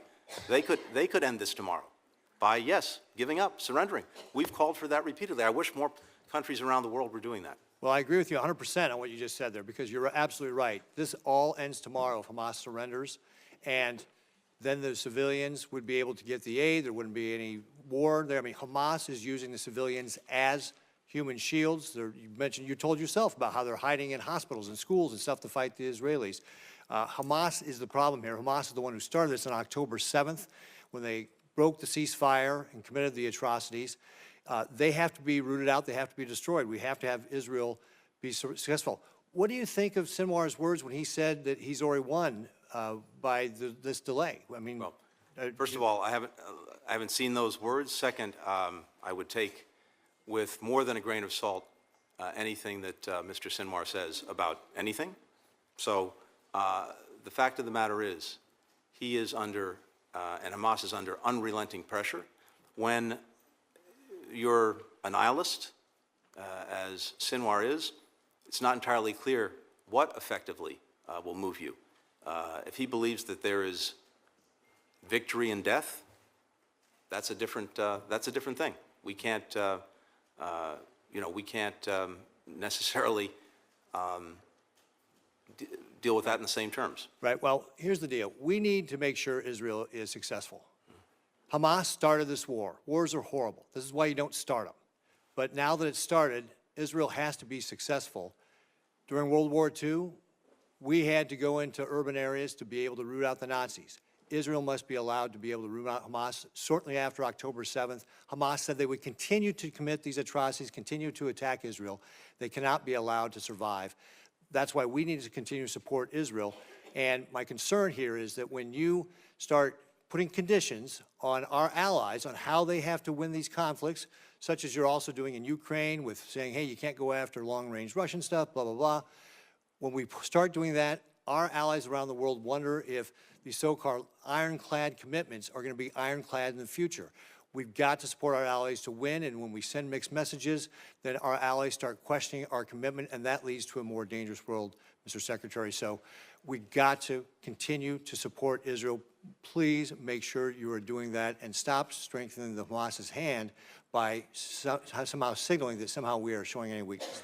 Thank you, Mr. Secretary. Thank you, Senator Ricketts. Secretary Blinken, thanks for your superb service and for being here today. I have 3 quick items, then I want to get back to Israel, Gaza on the humanitarian dimension.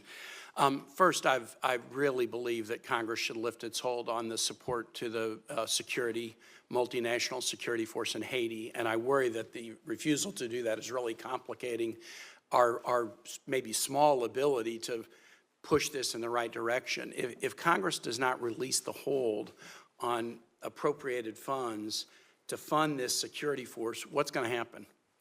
Well, if we don't have those funds available, then it's going to be very hard to move forward with the security force. And look, again, I understand and respect those who express concerns about the success given the history, but I think we have a very clearly defined and achievable mission for the security force, which is to bolster the police and put them in a position where they can reassert effective control. It was hard. It was hard work for you guys to get Kenya to agree to lead this. If we don't come through on our financial commitment, isn't it pretty likely that they'll back? They will. They certainly will. And then who would take up the mantle if the U.S. is not providing? No, I think that's exactly right. The Kenyan president will be in Washington this week for a state visit. It would be good if we could fully deliver on our commitment. But second, I just say too, here's an instance where, you know, I know some people have concerns about the United States being the quote-unquote policeman of the world. Well, here's a situation where Kenya and a number of other countries have stepped up and are willing to take this on, but they need support. Absolutely. Let me ask you a second one. This is very parochial. The State Department requested medical providers in Northern Virginia to snap together to provide medical services to Afghans coming into Dulles Airport. When Afghans came in the summer of 2021, they largely came into Dulles. 3 of the 8 resettlement sites were in Virginia, and we now have more Afghans than any other state from that initial wave, and we're proud of it. Our Afghans are doing great work. I've met some training to be shipbuilders. They worked with us in Kabul, and now they're training to be shipbuilders and help our industrial base. But the healthcare providers that responded to the State Department haven't been paid. They did all this medical service. It was about $630,000. It's not that big an amount. We've been asking over and over and over again that they be paid. We sent a letter to the State Department that was bicameral in January. Haven't gotten a response back. Will you work with me to make sure that these folks who jumped to attention when the State Department asked are treated fairly, so that if you ask, they may do it again? Happy to work with you on this. We have looked into this, and we have some further information that we can share with you. But the initial bottom line is that we had our procurement executive investigate this. We learned that the company in question acted apparently on its own, maybe out of very good motivation, but without any contractual agreement with the Department of State or with the Cherokee Nation in this case. Well, So I we want need to follow up, because the ones that I'm talking about are folks who are directly requested. I'm by the happy to State follow up with you Department. on that. And then third, this is really for Senator Haggerty and me. We have a company, Vulcan, that's a U.S.-based firm that's got presence in Virginia, Tennessee, and other U.S. states. They own a port and land in Mexico. AMLO has tried to appropriate that land twice, even with police and military invasions of the property. I'd rather not get into that now, but I would love your commitment to work with me to make clear to the Mexican government that appropriating the private property of American companies would be very bad for this important relationship that we have with Mexico. Yeah, I believe that's subject to a proceeding in arbitration right now, but we certainly made the generic point to the government of Mexico, including to the president, that yes, seizure of private companies is not a good way to attract investment. On Israel, Gaza, I think my colleagues, Senator Merkley and Senator Van Hollen, have dug into this, but I want to particularly focus on what I call Pillar 2 of NSM 20, which is a certification that a nation receiving U.S. military assistance is cooperating with U.S.-supported humanitarian efforts. I think the Pillar 1, making a determination about whether Israel is or is not using these weapons in accord with international law, is more complex. But on the humanitarian side, look, World Central Kitchen aid workers killed, other UN aid workers killed, settlers attacking humanitarian aid convoys on the West Bank, throwing stuff off the truck, setting the aid on fire, setting the trucks on fire. The U.S. having to spend hundreds of millions of dollars to build a pier in Gaza. Virginians from Fort Eustis are building that pier and deployed to do it. All of that to me says you wouldn't have, none of that would be happening if Israel was fully cooperating. It took too long to open Kerem Shalom. It took way too long to open Erez. I think, my editorial opinion, you've already answered questions about this, certifying that on that record, the humanitarian efforts of Israel to help Gazans who are non-combatants, who aren't part of Hamas, is sufficient. I think that's grading on a curve that if that's sufficient, then anything's sufficient. I don't think it's anywhere near sufficient. I don't think it's in the time zone of sufficient. I agree it's more than was started. I mean, at the beginning, members of the Israeli cabinet said it was going to be a complete siege against Gaza. And I know that President Biden was able to get an agreement finally to open up the Ariz crossing. But I think calling this state of affairs sufficient cooperation with U.S. humanitarian effort, I just think that demeans the credibility of the administration. And I think you should have said, you're not getting a passing grade on this, and then laid out what more needs to be done. The number of trucks going in. When Cindy McCain, the widow of a former member of this committee, talks about the famine that's resulting, I mean, I just don't see how the U.S. can say that's enough. I mean, I credit my colleagues of saying, let Israel defeat Hamas. Let Israel, with our help, knock down Iranian drones and missiles. I'm all for that. But the punishment of non-combatant civilians, the killing of aid workers, the ransacking of humanitarian aid convoys with the idea of doing very little to stop it, how can that be sufficient?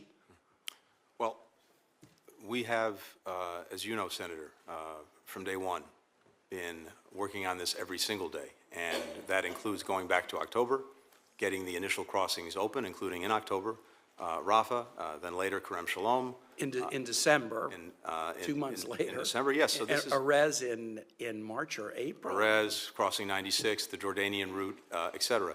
At the time of the report, the NSM, which, by the way, I applaud as I think an effective and helpful vehicle in terms of concentrating minds and focusing minds on this.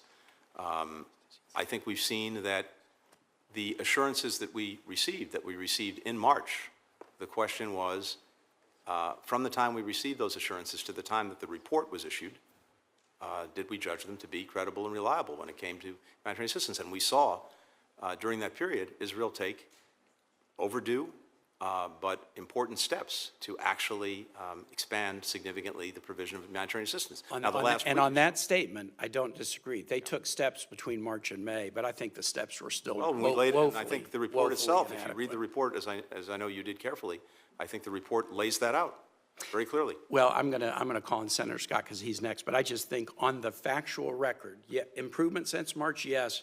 I still think it falls so far below the hurdle that I don't think that warranted a passing grade. With that, I'm going to go to Senator Scott. Thank you. Thank you for being with us this morning.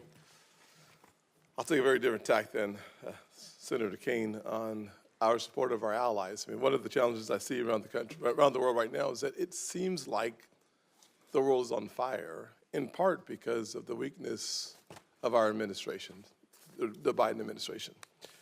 You think about the fact that China stares across the Taiwan Straits, or the Kremlin sets its sights further west, or Iran comes out of the shadows and starts attacking our strongest ally in the Middle East, Israel. You think about the fact that in the Sahel, terrorism seems to be spreading faster than ever before, and to me it just seems very clear that without question, the weakness of this administration emboldens our adversaries. And frankly, if there should be no daylight between Israel and America, it seems like there is a lot of daylight. The more decisions that are made from the administration to withhold shipments of weapons, the more challenges that we have. And frankly, if we're concerned about saving innocent lives, it seems like to me we would provide the resources that make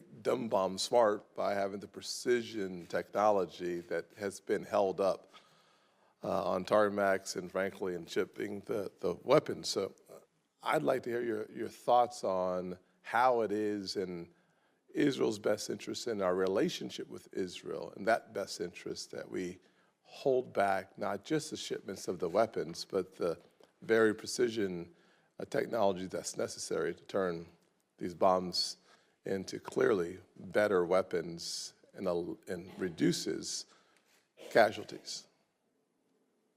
Well, Senator Furstenman, very quickly, it won't surprise you that I disagree with your overall judgment. What doesn't surprise me at all. You're right.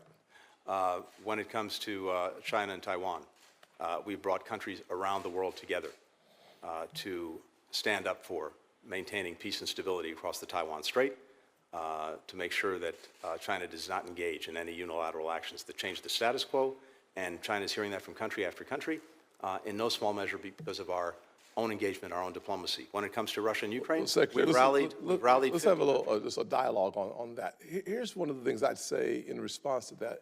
It's when you show weakness anywhere, it affects strength everywhere. When you have a botched Afghanistan challenge, when the president says that a small incursion in Ukraine might be acceptable, when he says to Putin that here's a list of areas not to cyber attack, the weakness in posture, I think, emboldens our adversaries. And so while you may be able to name some specific things that have been done, hopefully to reduce the impact, from my perspective, most of the world really respects strength, and that's about all they respect. They respect strength and they respect wisdom. And what I'm seeing and hearing around the world is that we're demonstrating both. We've made major investments in ourselves that have put us in very good standing around the world, particularly in the competition with China as well as with Russia in different ways. We've managed to rally 50 countries in Ukraine's defense, prevented Russia from erasing Ukraine from the map, making sure that it has what it needs to defend itself, to stand up and even push back the Russian aggression. When it comes to Iran, as you mentioned as well, and I mentioned this, I think maybe, Senator, before you were in the room, when Iran engaged in an unprecedented attack on Israel, the first time that Iran had directly attacked Israel, for the very first time, the United States actively participated with our military in the defense of Israel. That had never happened before. We rallied other countries to Israel's defense. We thwarted what could have been a devastating attack, and I think the message was very clearly received in Iran, throughout the region, and around the world. Let me ask you this question. Please. Part of the challenge that I see there is there's no doubt that the coalition that was available for the response, it was a strong one. I think part of that was because of the Abraham Accords. Normalizing relationships in the Middle East was actually impactful. So I thought to myself, this is strong to see the countries coming together in a coalition in defense. However, part of the challenge, of course, is that on October the 7th, the first thoughts that come out of the administration before they deleted it was to tell Israel to pause, is a challenge. The second thing is that you don't have to have a coalition defending Israel if there are no attacks from Iran. And so the fact of the matter is that the more we strengthen and embolden Iran by eliminating any of the hurdles being the sanctions, being allowing their oil to flow easier, the November decision to provide $10 billion, the August decision to provide $6 billion. The fact of the matter is that the 35% of the Iranian economy is driven by sale of energy. So the fact is that when we open that up, we're actually strengthening our adversary, not making them weaker. In fact, Senator, not a single sanction has been lifted on Iran, and in fact, we've imposed sanctions. Relaxing on more than 500 Iranian basically individuals and entities. No, we haven't lifted a single sanction. Well, I would say talk to Secretary Yellen about the conversation that we've had and that continues to be had about the fact that we're making it easier for Iran to sell their oil, which only increases their revenue, which then is used, 90% of it, to attack our allies. Well, in the case of the $6 billion that you referenced, yes. Iran has not accessed any of that. That was a channel that was established by the previous administration to find a pretend secure way. You are a really intelligent guy. You're a really intelligent guy. The fact of the matter is that we all know that money is fungible. So let's not pretend that we don't know that. So you put a credit on a balance sheet. The bottom line is you should expect that credit to be used in any form or fashion that they decide to do so. So do you think our not having the IAEA Board of Governors censure Iran was a good thing or not? It depends entirely on what we're trying to achieve and the best way to achieve it.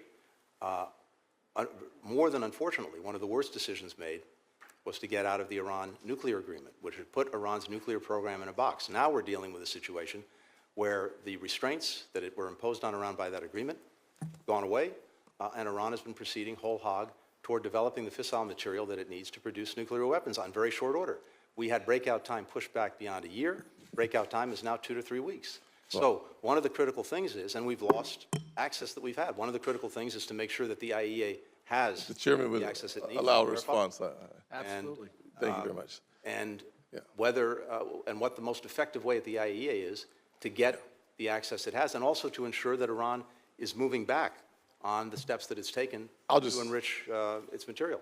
I'll just say this, that anyone who thinks that having a nuclear Iran is going to make them more peace-filled is ridiculous, number one. Number two, to suggest that somehow the JCPOA was the contract that stopped Iran from doing anything. In the midst of the JCPOA, they were already testing ballistic missiles. They had breached the JCPOA so many times that it was remarkable that we would even have a conversation about bringing that back into the conversation. So for us to have a conversation about the JCPOA and how bad it was, sure, to have a conversation about its effectiveness, Let's look I at think is remarkable. where we were and where we are as a result of getting out of the JCPOA. Senator Coons. Here's what Thank we you know very for much, sure, Mr. that Chairman. we I were not appreciate there. the chance. Mr. Secretary, welcome. I look forward to our hearing later today on the budget for the State Department. And I just was going to speak to one thing first before I move to some substantive questions. It's been posited that the world's on fire because of weakness. And I'm simply going to assert that the greatest strength that you and our president have shown is in building our alliances in the Indo-Pacific, the Quad, AUKUS, a strengthened and renewed partnership between Japan, Korea, and the United States. Really remarkable successes in stabilizing and strengthening the Indo-Pacific through alliances. In the response to Russia's aggression in Ukraine, an incredible global alliance of 50 different countries coming to Ukraine's defense, providing financing, imposing and enforcing sanctions. Really remarkable. And in the defense of Israel against 300 missiles and drones fired by Iran, Saudi Arabia, Jordan, the UK, France would not have joined us in the defense of Israel but for President Biden's leadership. So I'm just simply going to assert that. Can I ask you whether it in any way weakens us to have country after country, year after year, have no ambassador confirmed by the Senate? Is it important that we confirm nominees to serve as ambassadors? Thank you, Senator. It does hurt us, and it is imperative that we get ambassadors confirmed. And here's why. We're in, as we've talked about already today, in a global competition, notably with China, when we don't have an ambassador in place, a Senate-confirmed ambassador. But the Chinese have a fully accredited ambassador in place in a given country. Their ambassador may get in to see the president and the prime minister on a given issue. Ours, no matter how good our charge may be, may not. And that puts us right there, just in that one example, at a competitive disadvantage. As you know well, economic competition with China and with other actors is a key priority for this administration and for many of us. I recently had a chance to go to Angola and to see the impact of the Lobito corridor. I'll soon be traveling to the Philippines and get a chance to see the Luzon corridor. How important is it that we utilize new tools like the Development Finance Corporation and leverage multilateral resources to give our partners the opportunity to have more transparent, more sustainable, higher quality investment opportunities for key infrastructure? Look, it's vital that we provide a better choice. And we do that by doing a few things.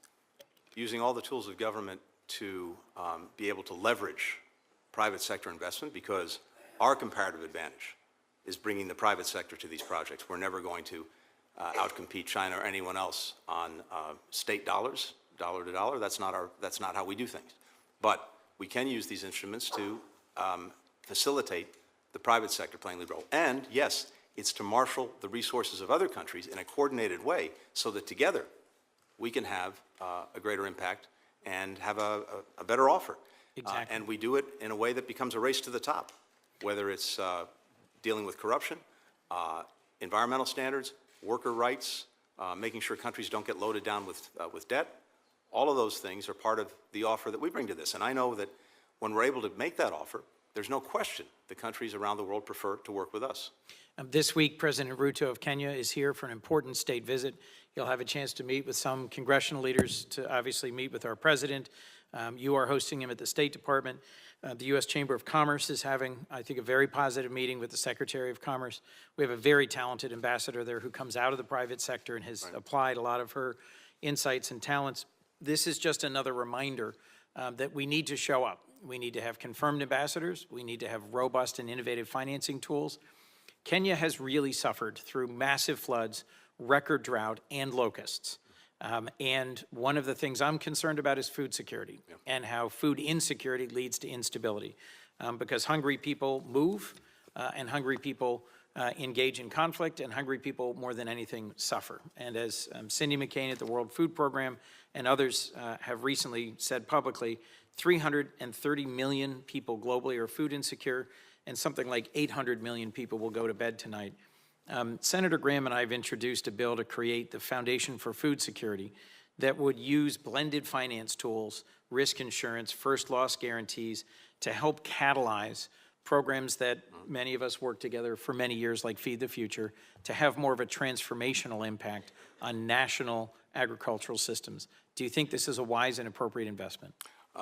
I do, and obviously I need to look more at the specifics of the bill, but the basic idea, the basic approach, I think is a very good one, because it's exactly as you just said. It's having that transformational impact. Look, we're the lead provider of emergency food assistance to people around the world.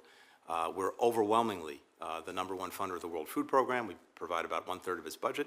I hear tremendous gratitude around the world for the work the United States does on an emergency basis. But what I hear even more than that is a desire for the investments to be made that have a transformational impact so that countries have the productive capacity to effectively feed themselves and feed others.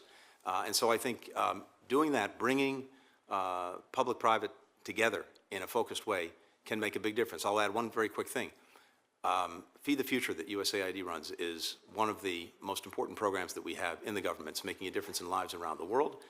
We've added to it something called the Vision for Adopted Crops and Soil, because one thing that we've understood, if you have nutritious and resilient seeds that can resist the ravages of climate change, extreme weather, et cetera, and we have them, we know what they are, we know how to make them, and you have the abilities we now do to actually monitor the quality of soil anywhere, and to remediate where it's necessary, you put those two things together, and that's the foundation for sustainable productive capacity. So part of our budget is to make sure that that program, starting in Africa, but now also in our own hemisphere, including in Guatemala, is appropriately resourced. I look forward to talking with you further this afternoon about how we could sustain Carrie Fowler's work and how we can continue to fund innovation and sustain the work of our diplomats and development professionals around the world. Thank you, Mr. Secretary. Thank you. Senator Barrasso. Thank you, Mr. Chairman. Mr. Secretary, welcome. You know, yesterday the State Department issued a statement mourning the death of the Iranian president. Now, I assume as Secretary you share that sentiment? We expressed official condolences, as we've done when countries, adversaries, enemies or not, have lost leaders. It changes nothing about the fact that Mr. Raisi was engaged in reprehensible conduct, including repressing his own people for many years as a judge, and that as president. It changes not a whit about our policy, but it's something that we've done many times in the past, going back many administrations and many decades, and we do as a normal course of business. Well, I don't think it should be a normal course of business. I think it's shocking that this administration would mourn the death of the butcher of Tehran. I don't. He's responsible for death, rape, torture, a sworn enemy of the free world. So I think it's a terrible mistake, Mr. Secretary. I want to move on to another issue in terms of some of the evacuations and retreats that are happening around the world. Since the deadly withdrawal from Afghanistan in August of 2021, the administration has urgently evacuated Americans at several embassies across the globe. I hadn't expected to hear about this in Wyoming, but I heard about it again in Wyoming just this past weekend. Whether it's in Burma, Belarus, Sudan, Haiti, there seems to be a dangerous growing trend of the U.S. in retreat. The United States has been forced to draw down, evacuate, and close numerous diplomatic posts. It used to be rare to see images of U.S. troops flying to the rescue to evacuate our embassies, but it's becoming a more common sight under this administration. 2023, U.S. troops in 3 helicopters airlifted 70 American employees from Sudan. 2024, in Haiti, U.S. military airlifted over 30 stranded Americans. It appears the administration has become the administration of evacuations. During your leadership as Secretary of State, how many embassies have we had to close or evacuate? Senator, we are operating and living in a very dangerous world. We have Americans all over the world. We have embassies all over the world. It's important that wherever we can, we be represented and our diplomacy is able to move forward, as has been the case many times in the past, whether it was in Venezuela in 2019, whether it was in Yemen in 2015, in Libya in 2014, in Syria in 2012, in Libya again in 2011, in Lebanon in 2006. I could go down the list. Sometimes you run into crises where either an embassy has to shut down for some period of time, or you have Americans who are in harm's way. And in the past, we have, as a country, not often engaged in the evacuation of Americans, but we see it as our responsibility when Americans are in harm's way to try to do that. In the instances that you've cited, that's exactly what we did. You have a crisis, you have some kind of situation that runs the risk of putting at harm either our own embassy employees or Americans who may be there. We're going to make sure that job number one is protecting our people.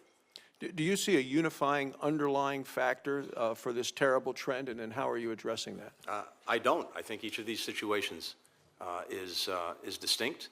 And what I do see is a country that over the last 3 years has renewed its alliances, has revitalized its alliances, has created new ones, so that whether it's with our core allies in Europe, in Asia, or beyond, we don't have to face these situations alone.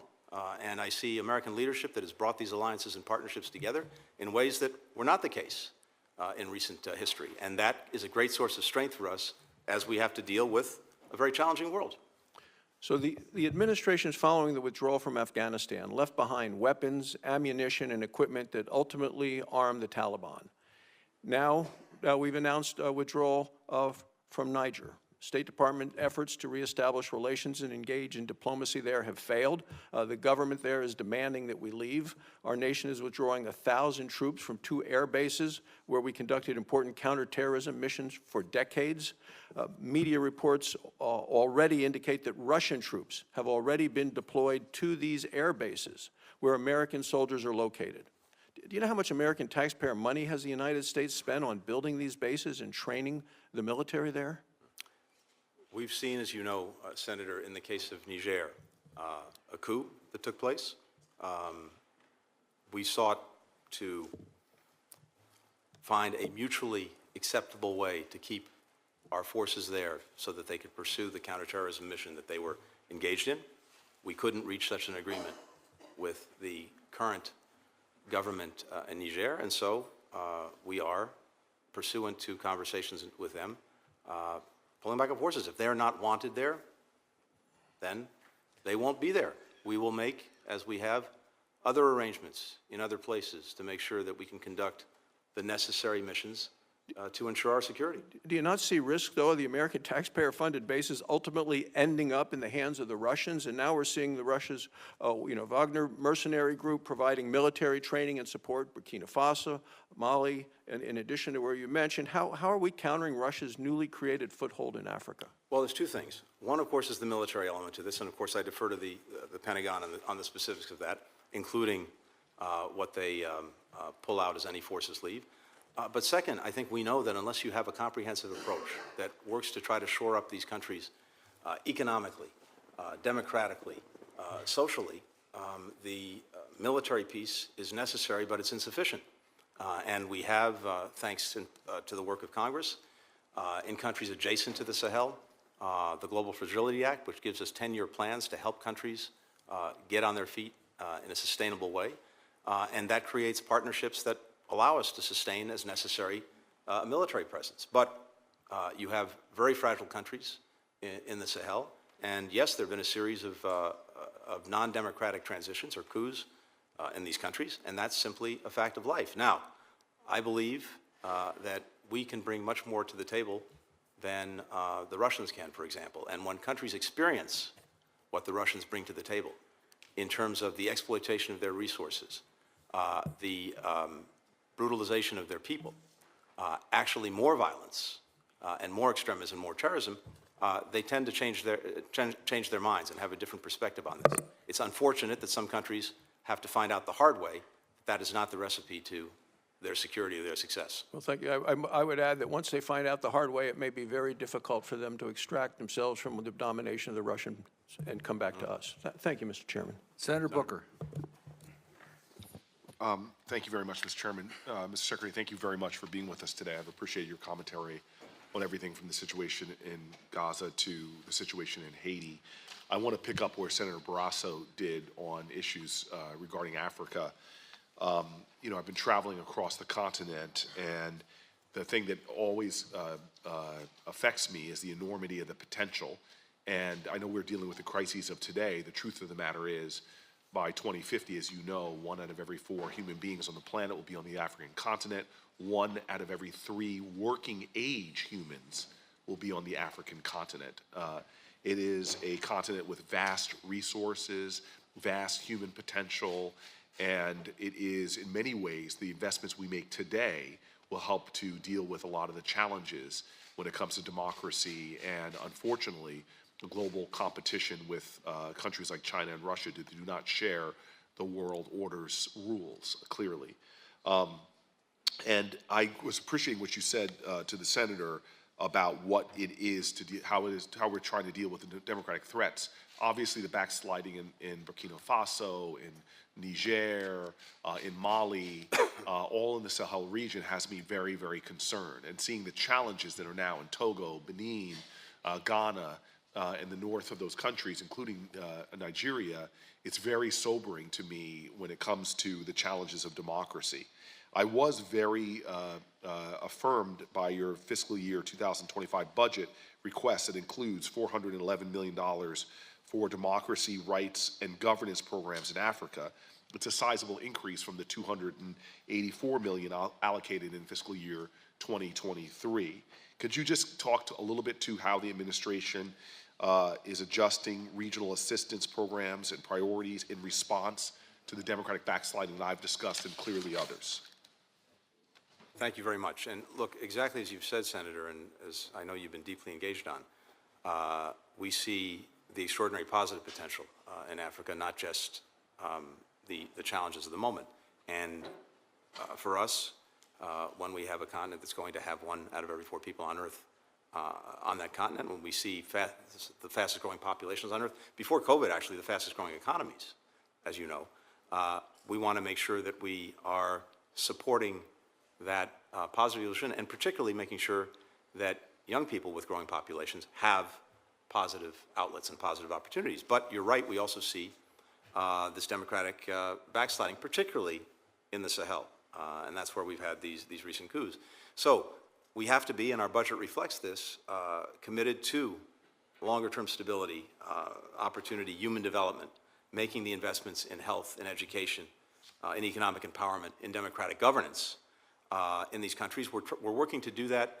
Obviously, in the countries that have been on the receiving end of coups, there's some limits that we have to abide by when it comes to the assistance we can continue to provide, but we're trying to make sure that when it comes to what's vital, we're providing it. But then on democracy more broadly, we just came from our 3rd Summit for Democracy that Korea hosted, and this was not exclusive to Africa, but I think there's a very positive, affirmative agenda for the kinds of things that we can do and are doing to try to shore up democratic governance, to try to shore up the institutions, to try to combat corruption, which saps at... Absolutely, and I'm encouraged by that, the focus on corruption. A lot of people are focusing just on elections. It seems that the administration is making such a significant investment in anti-corruption efforts, as well as other things that make for a vibrant democracy, and I'm grateful for that. I just want to, obviously, as you can imagine, talk about Sudan. It was perhaps one of the most, the enormity of what I saw when I was at the Chad-Sudan border is like nothing I've seen before. And I've traveled to refugee camps from the Syrian-Jordanian border to even the camps at the border in Mexico right now. But I've just never seen a scale of human suffering like that. I'm grateful for Tom Perriello and the President's appointment of a special envoy. But is the department providing that special envoy the kind of budget they need or the authority over any Sudan program funds to support his work? The short answer is I believe we are, and Tom Perriello has done an extraordinary job getting out of the gate fast and moving to do what we can to tackle this crisis. I agree with you. I think, unfortunately, it's something that's not gotten the visibility that that it deserves, given the amount of suffering that's going on. You've got 8.5 million displaced people. You have 18 million people in desperate need of food aid. And of course, you have the violence and atrocities that are being committed by both sides against innocent civilians. So, Senior Envoy Perriello is fully authorized and, by the way, reports directly to me and works in close collaboration with our Assistant Secretary for Africa to work to press for an end to the war, to make sure that we have unhindered access for humanitarian assistance, to stop the violence, to try to get a return to the democratic transition, to get a unified civilian approach to this. We think the best vehicle for trying to move forward on that is through the Jeddah process or Jeddah negotiations. And getting all the players. And getting everyone around the table. Same table. Exactly. I want to just jump in with my final minute. First of all, thank you for your comments on the ICC recent actions. I think you called it wrong-headed. I would completely agree with the administration's comments on it. It seems to violate common sense that you have a negotiation going on. It could really undermine the resolution of this when you have a terrorist leader like Sinwar being put in,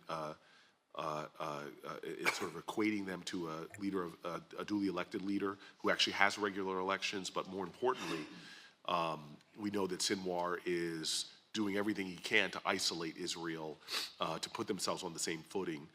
The jurisdictional issues, the challenges we have right now with trying to bring this conflict to a resolution, it seems stunning to me that they would take this action. I want to just, though, ask you is how is the Biden administration working with Israeli, Egyptian, and humanitarian counterparts to implement a deconfliction mechanism to protect humanitarian workers and civilians, even if or when a ceasefire is reached, without really a mechanism the suffering is going to continue. We need a humanitarian assistance at a large scale. One of the biggest concerns any caring American should have right now is the scale of the humanitarian crisis going on in Gaza. This is not counter to dealing with Hamas, but it is urgent right now at levels that have been mentioned by some of my colleagues, who are just the scale of the human suffering there is stunning. Effort amongst the administration to work with Israel, Egypt, and other humanitarian counterparts to make sure that, ceasefire or not, we have the mechanisms to get aid there. I would ask that you give a brief response. Simply put, there is, Senator, an intensely coordinated effort to work to do just that. And we have a senior envoy. It had been Ambassador David Satterfield. Now it's Lise Grande, deeply experienced in these matters, working this every single day to do three things. To make sure that we have the aid that is getting in and the appropriate crossings, land, sea, air, to get it in. Second, to make sure that once it gets in, it's effectively distributed to the places and people who need it. And third, and related to that, having effective deconfliction so that the humanitarians who have to move things around aren't endangered, as we've seen. And there, I think progress has been made on having this deconfliction and coordination at a sort of 10,000-foot level, but where we continue to have problems is at the tactical or unit level. That is, individual military units that have not adequately gotten the instructions that they need to have a convoy go through. So we're working intensely to get clear protected corridors, clear times where there's no doubt, no ambiguity about people moving humanitarian assistance to the people who need it, among other things, as well as better real-time communications between those who are providing the assistance and those who are on the ground engaged in combat. Senator Young. Mr. Secretary, it's great to have you before the committee. I recognize that there are many pressing concerns that require your attention, your time. these days. At the same time, I believe that we have the wherewithal, we have the resources to pursue our national interests globally, including in Burma, and that's what I'd like to ask you about. It's been concerning to read and hear reports of bureaucratic delays to American support to opponents of the junta in Burma, support authorized and, in fact, required by Congress in the Burma Act. Secretary Blinken, you have broad authority and sufficient funds, by my reckoning, to distribute non-lethal aid to armed groups and to Burmese society. Items like drones and communications equipment, for example, that could save countless innocent lives. Why has this aid not been fully allocated and dispersed? Senator, I'd welcome sort of coming back to you on that in detail because I'm not aware of particular delays. Certainly our intent and my intent is to make sure that we're taking advantage of the Act and taking advantage of it in a way that allows us to robustly support both the Democratic opposition and ethnic groups, to bring them together in a unified program, to provide them the assistance that they need and the support that they need, even as we're putting pressure on the regime through sanctions. So if there's specific things, I welcome learning them and working with you on that. Okay. And I'm grateful for that. I will take you up on that, myself, my team, and we'll stay in touch with the committee more broadly. One concern I have is that the department has perhaps made a legal determination that because some non-lethal assistance could conceivably be considered dual use, it couldn't be provided. I would want to know if that were indeed the case, how we'd square that with the enormous military assistance that Russia and China have been giving the junta. Why don't I move on to some AI discussions that have made news recently. Last week, U.S. officials, including States Acting Special Envoy for Critical and Emerging Technology, met with Chinese officials to discuss international or artificial intelligence governance. Where do you see China's goals for AI governance differing from our own, and how are we confronting the difference in our diplomacy? So when it comes to AI and when it comes to China and AI, a couple of things worth citing. First, as you may have noted, we got the first resolution through the UN General Assembly with wide support, including even China, on questions of AI governance, and in particular the importance of trying to use AI to advance sustainable development goals to meet the needs of people around the world. And in that, certain basic principles about how AI should be used that very much reflect our views. And to the extent that we can get other countries signed on to those principles to maximize the benefits, minimize any of the potential harms of AI, that's a good thing. We've also gotten strong support around the world on how to think about the use of AI in autonomous weapons. I think those are very important guidelines that hopefully countries will be bound by, including China. And then more specifically, Senator, on China, we thought it's important, irrespective of our profound differences across the board, to at least be talking about how we each respectively see AI, particularly when it comes to questions of safety and security, because we know the extent to which this can be used for grievous ill, not just for benefit. And so this is a good way of at least getting a better understanding of how China is looking at this and sees this, sharing the way that we see it, and seeing if, as you know, in the past, we've had, when it came, for example, to arms control during the Cold War, maybe there are avenues for getting agreements on use and not misuse of artificial intelligence. But right now, this is just a very broad conversation about how we respectively see AI and its development. Yeah. I'll just state and then move on with an additional question or two. I think it's fine to talk and engage in these sorts of broad discussions, and we may indeed come to terms on something we didn't expect to come to. I think it's equally as important to work with our closest allies and partners to see how we can harmonize our existing standards or evolving standards, and then since we share certain core values, that will give us leverage at the negotiating table. You're 100% right, and that is what we've done. We've been working through the G7 in particular to try to move out on basic principles and hopefully build out from there. Relatedly, today South Korea hosts the second AI Safety Summit after last year's summit at Bletchley Park. What role do you see the safety summits playing in the overall AI governance debate?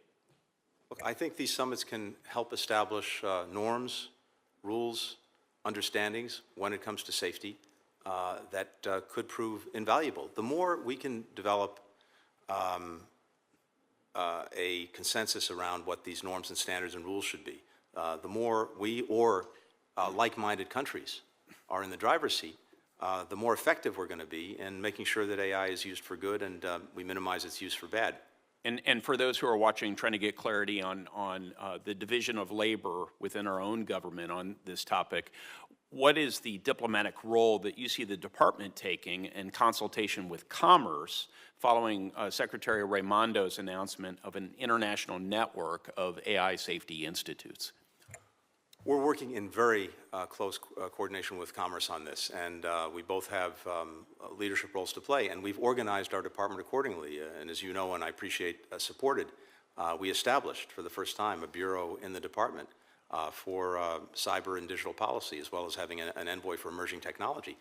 And we've got the talent at the department to make sure that we have the necessary expertise so that we can play the necessary diplomatic role around the world in trying to align other countries with our vision for the way forward on AI. But of course, Commerce has an absolutely vital role to play, a lead role to play, particularly when it comes to engaging the private sector, and we're fully partnered on that. Well, I anticipate a lot of future conversation and focus from this committee as it relates to the harmonization of standards development, and ensuring that the standards that prevail and predominate around the world are standards that embed our values on privacy and openness and transparency and human rights and so forth. So thank you for your work in the early stages of what might be characterized as a revolution in AI technology. And can Chairman. I just add one quick thing to this, Yes. Senator? I just want to really applaud your leadership broadly in this area, because the work that you've done, the leadership that you showed, particularly on the CHIPS and Science Act, has given us a much stronger hand to play around the world as the United States makes sure that we continue to have the leading technology, the leading industries, and thus are in a stronger position to actually shape those norms, rules, and understandings. A lot of that does go to CHIPS and Science. Thank you. We all thank Senator Young for his leadership. He's educated all of us on AI. Senator Duckworth. Thank you, Mr. Chairman. Secretary Blinken, before I start, I just want to acknowledge the medical and humanitarian workers who need to secure safe access to provide badly needed care, Israeli Americans, including Hirsch Goldberg Poland, who remains hostages of Hamas, the over 100 other hostages who remain unaccounted for or trapped by terrorists in Gaza, and the tens of thousands of lives, Palestinians, Israeli, American, Jordanian, Thai, the list is long and overwhelming, already lost to the latest tragic conflict in the Middle East.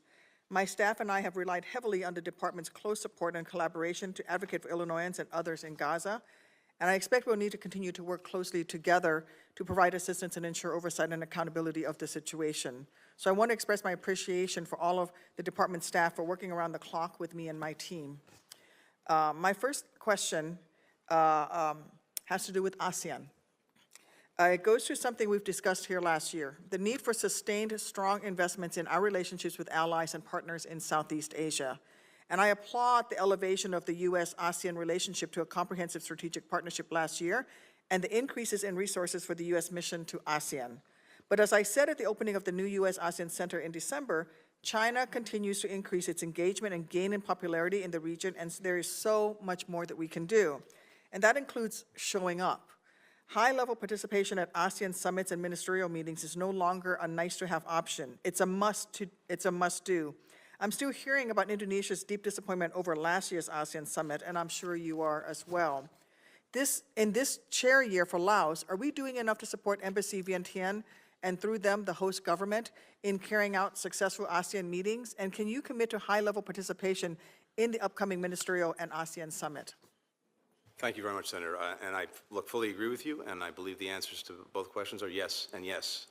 We're determined to build on what has already been a deeply strengthened partnership and relationship between the United States and ASEAN, including the President hosting, as you know, a special summit with ASEAN here in Washington.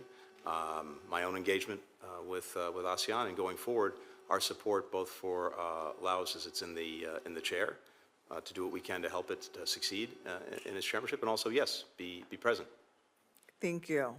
I also want to touch on internal reforms you've led at state. Every year, and especially in an election year, the strength of our republic depends on resilient institutions. So I want to commend the critical work of modernizing and strengthening the State Department itself.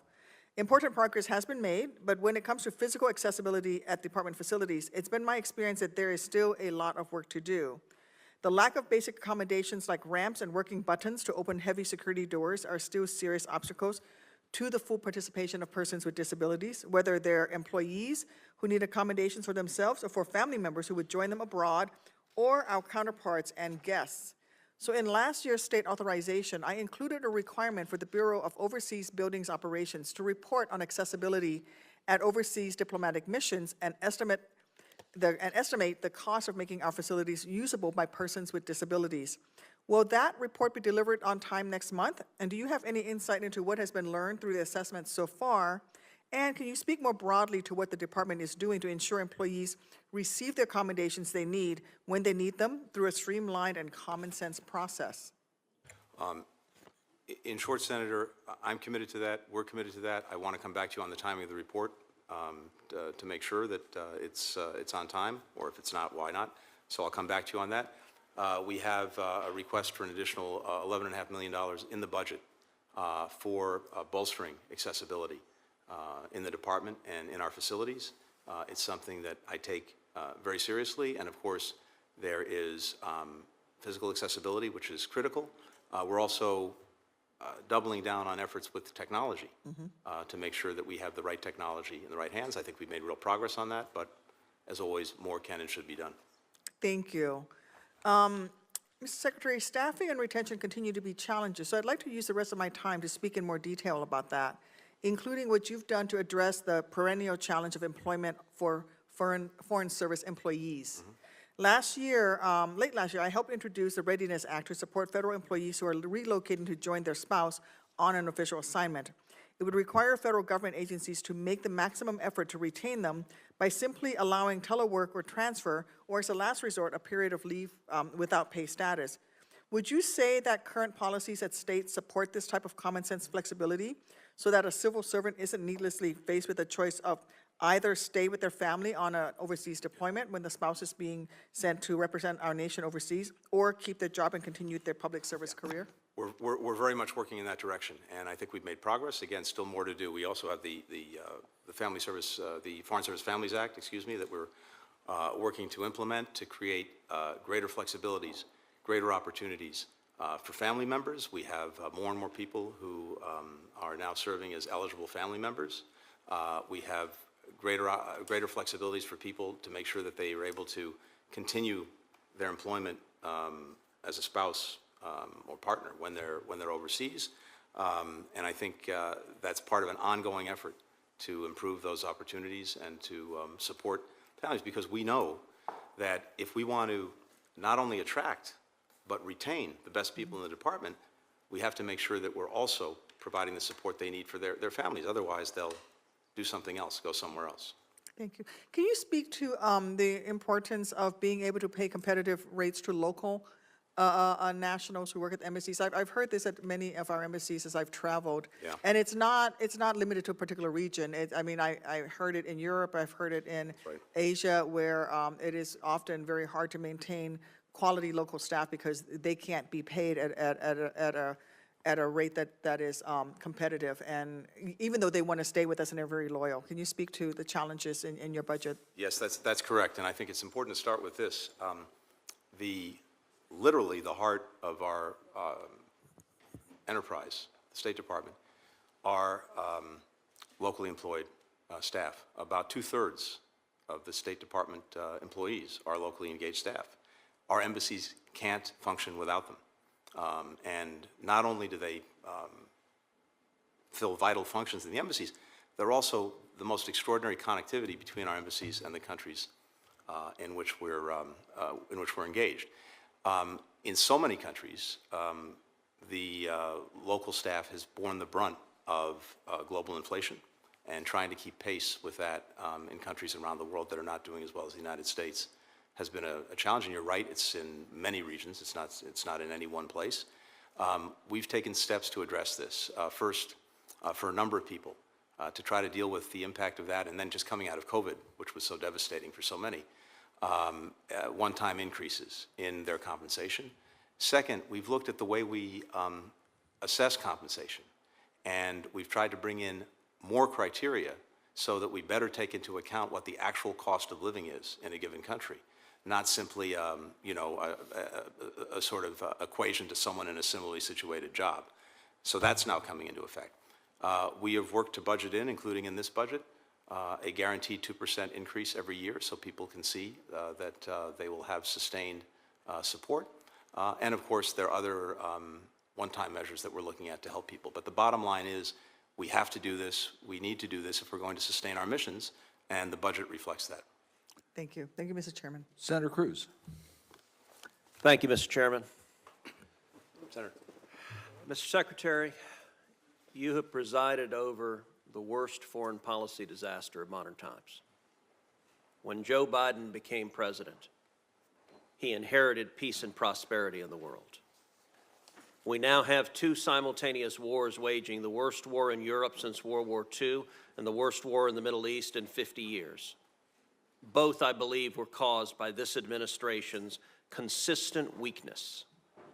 And indeed, your foreign policy is precisely backwards from what a rational American foreign policy should be. To our friends and allies, this administration has consistently undermined, weakened, and attacked them. And to our enemies, this administration has shown constant appeasement and indeed has flowed billions of dollars to the enemies of America who want to kill us. Senator Barrasso asked you about Ibrahim Raisi. Your State Department put out a statement sending condolences for his death. Mr. Secretary, is the world better today now that Raisi is dead? Given the horrible acts that he engaged in, both as a judge and as president, to the extent he can no longer engage in them, yes, the Iranian people are probably better off. You didn't say that in your statement, did you? I believe that we did. And certainly our spokesperson... Today, the United Nations is flying their flag at half-staff to mourn the death. Would you agree that it is utterly disgraceful for the United Nations to be mourning the death of the butcher of Tehran?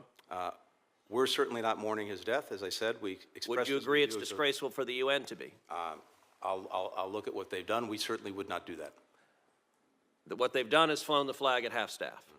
Is that disgraceful? We wouldn't do that, and we would certainly find that... And I would note that's the absence of American leadership. All right, let's shift.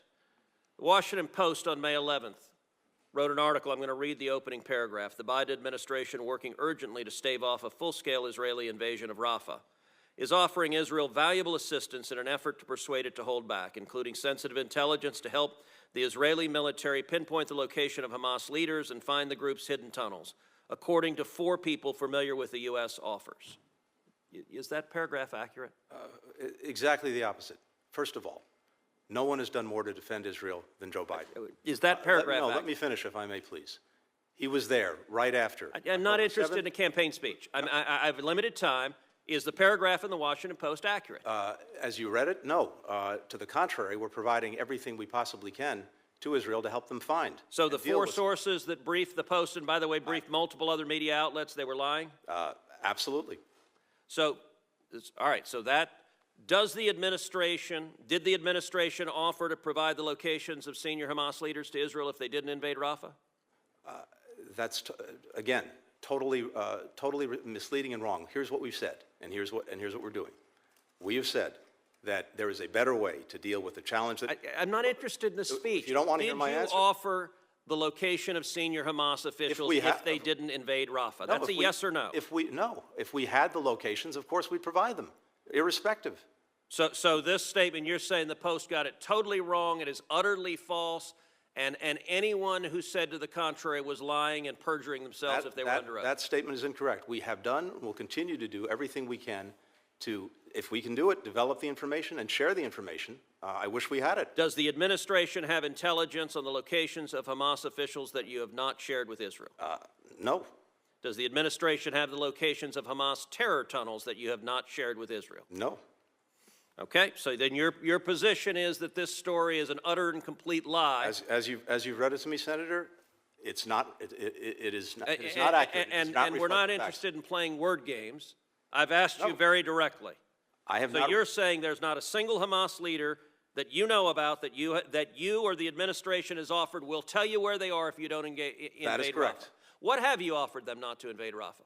We've offered them nothing not to invade Rafah except a plan to deal more effectively with Rafah. Okay, so to your deal with their testimony enduring under oath is you've offered them nothing not to invade Rafah. I find that very hard to believe, but I just want to understand what your testimony is. I'll be very clear. We have told them, we've been engaged in a long conversation with them about the most effective way to deal with the problem we agree must be dealt with. They That are is quite Hamas aware and you Rafah. disagree with their plan to kill the Hamas terrorists because That's you and the absolutely- president have vocally said it. And to be absolutely clear, wrong. your State Department on the morning of October 7th sent out a tweet telling Israel not to engage in military retaliation. I called you out at 3 in the morning and you deleted that tweet. The next day, you personally on October 8th sent a tweet saying you had spoken with the Turkish foreign minister and Israel should not retaliate. From the very beginning, the Biden administration has consistently at every stage told Israel, and by the way, when I called your tweet out, you deleted it again. At every stage, you have been telling Israel, do not kill the terrorists, and that has been from day one. Senator, I was in Israel 5 days after October 7th. I've been there 7 times since. No one, starting with President Biden, has done more to make sure they have what they need to defend themselves from Hamas, to deal with the threat that Hamas poses. With all due respect, that is ludicrous. That is ludicrous. Why have you cut off weapons to Israel then? We have not cut off weapons to Israel. In fact, as you know well, starting many years ago, President Biden was at the heart of the MOU that led to Israel having a 10-year guaranteed supply of assistance. When you became Secretary of State, how much oil was Iran selling a day?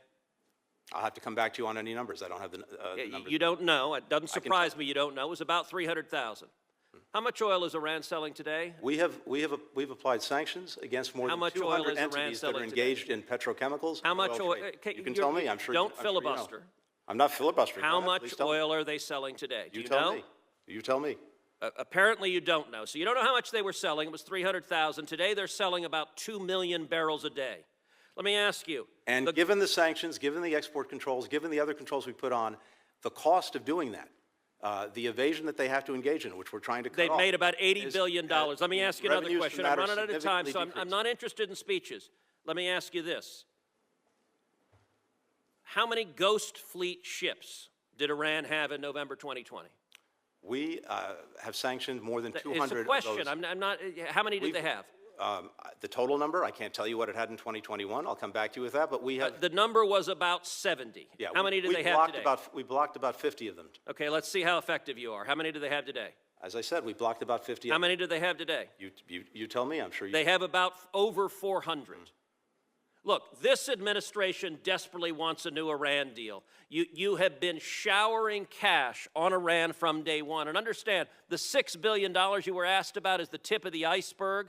By refusing to enforce oil sanctions, we have seen Iran's oil sales go from 300,000 barrels a day when you got into office to over 2 million barrels a day today. That's $80 billion. 90% of Hamas's funding comes from Iran in a very real sense. This administration, you and President Biden, funded the October 7th attacks by flowing $100 billion to a homicidal, genocidal regime that funded those attacks. That statement is profoundly wrong. Why? I'm not even going to humor it. I think it's a disgraceful statement. Why? We have gone at Iran repeatedly with more than 600 sanctions applied against different persons. Then why are they selling 2 million barrels a day as compared to 300,000? They are working hard to do what they can to get around the sanctions. So just the prior administration had tools you didn't have, they were more effective, or maybe they just weren't desperate to cut a deal with Iran. And we continue every single day to go at them. You are It's very- refusing to address the facts. I'm not. Then why are they selling 2 million barrels a day? Because they're determined to try to do that. We're determined to cut them off. They weren't determined when Trump was president? They were determined, and of course, unfortunately, we also had their nuclear program in a box. No fissile material being produced. Okay, you're not answering the question. You're filibustering another topic. Senator Cruz, you get the last word. You get the last word. Feel like- You funded our enemies and you undermine our friends, and the world is much, much more dangerous as a result, and Americans are at greater jeopardy because of it. In fact, we brought more countries together. Let- We let have me- stronger let me, allies, stronger partnerships, stronger engagement from countries around the world to deal with a very dangerous world than we had. We were alone, we aren't anymore, and America is leading those efforts. Remember the Abraham Accords? I do. Let me just break you two apart for a second, if I might. Secretary Blinken, thank you very much for your patience with our committee. I want to complete this hearing where I started, and that is a thank you to you for restoring America's global leadership and President Biden. What you've done to strengthen the transatlantic partnership is incredible. I saw that firsthand at the Munich Security Conference as our allies recognized the importance of the Biden administration and our Secretary of State in restoring confidence that America's word meant something, where it was unclear 4 years prior to that. That was indispensable in our campaign to help Ukraine defend its sovereignty. That transatlantic partnership that was restored by the Biden administration was absolutely essential. The leadership globally goes well beyond just the transatlantic partnership. I was pleased to represent the United States at COP28, saw what happened when I was in Bonn, Germany, when President Trump withdrew America's participation in the climate summits and talks. America's leadership made a huge difference in a very positive commitment to deal with the threat against our globe on climate. And I applaud the Biden administration and the State Department for the work that it did in making that conference so successful. And let me just talk a moment about Iran. Iran's threat is real, but the way that the Biden administration and you have answered that by, after the attack on October 7th, showing America's strength in the region to prevent an escalation of the conflict that I think we all thought was going to happen any day. That was extraordinary leadership.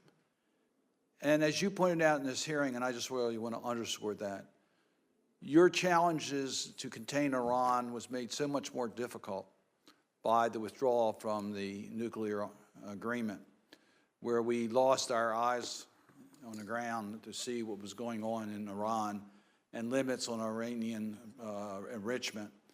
So while Iranian was in compliance with the agreement, all that made the challenges so much more severe.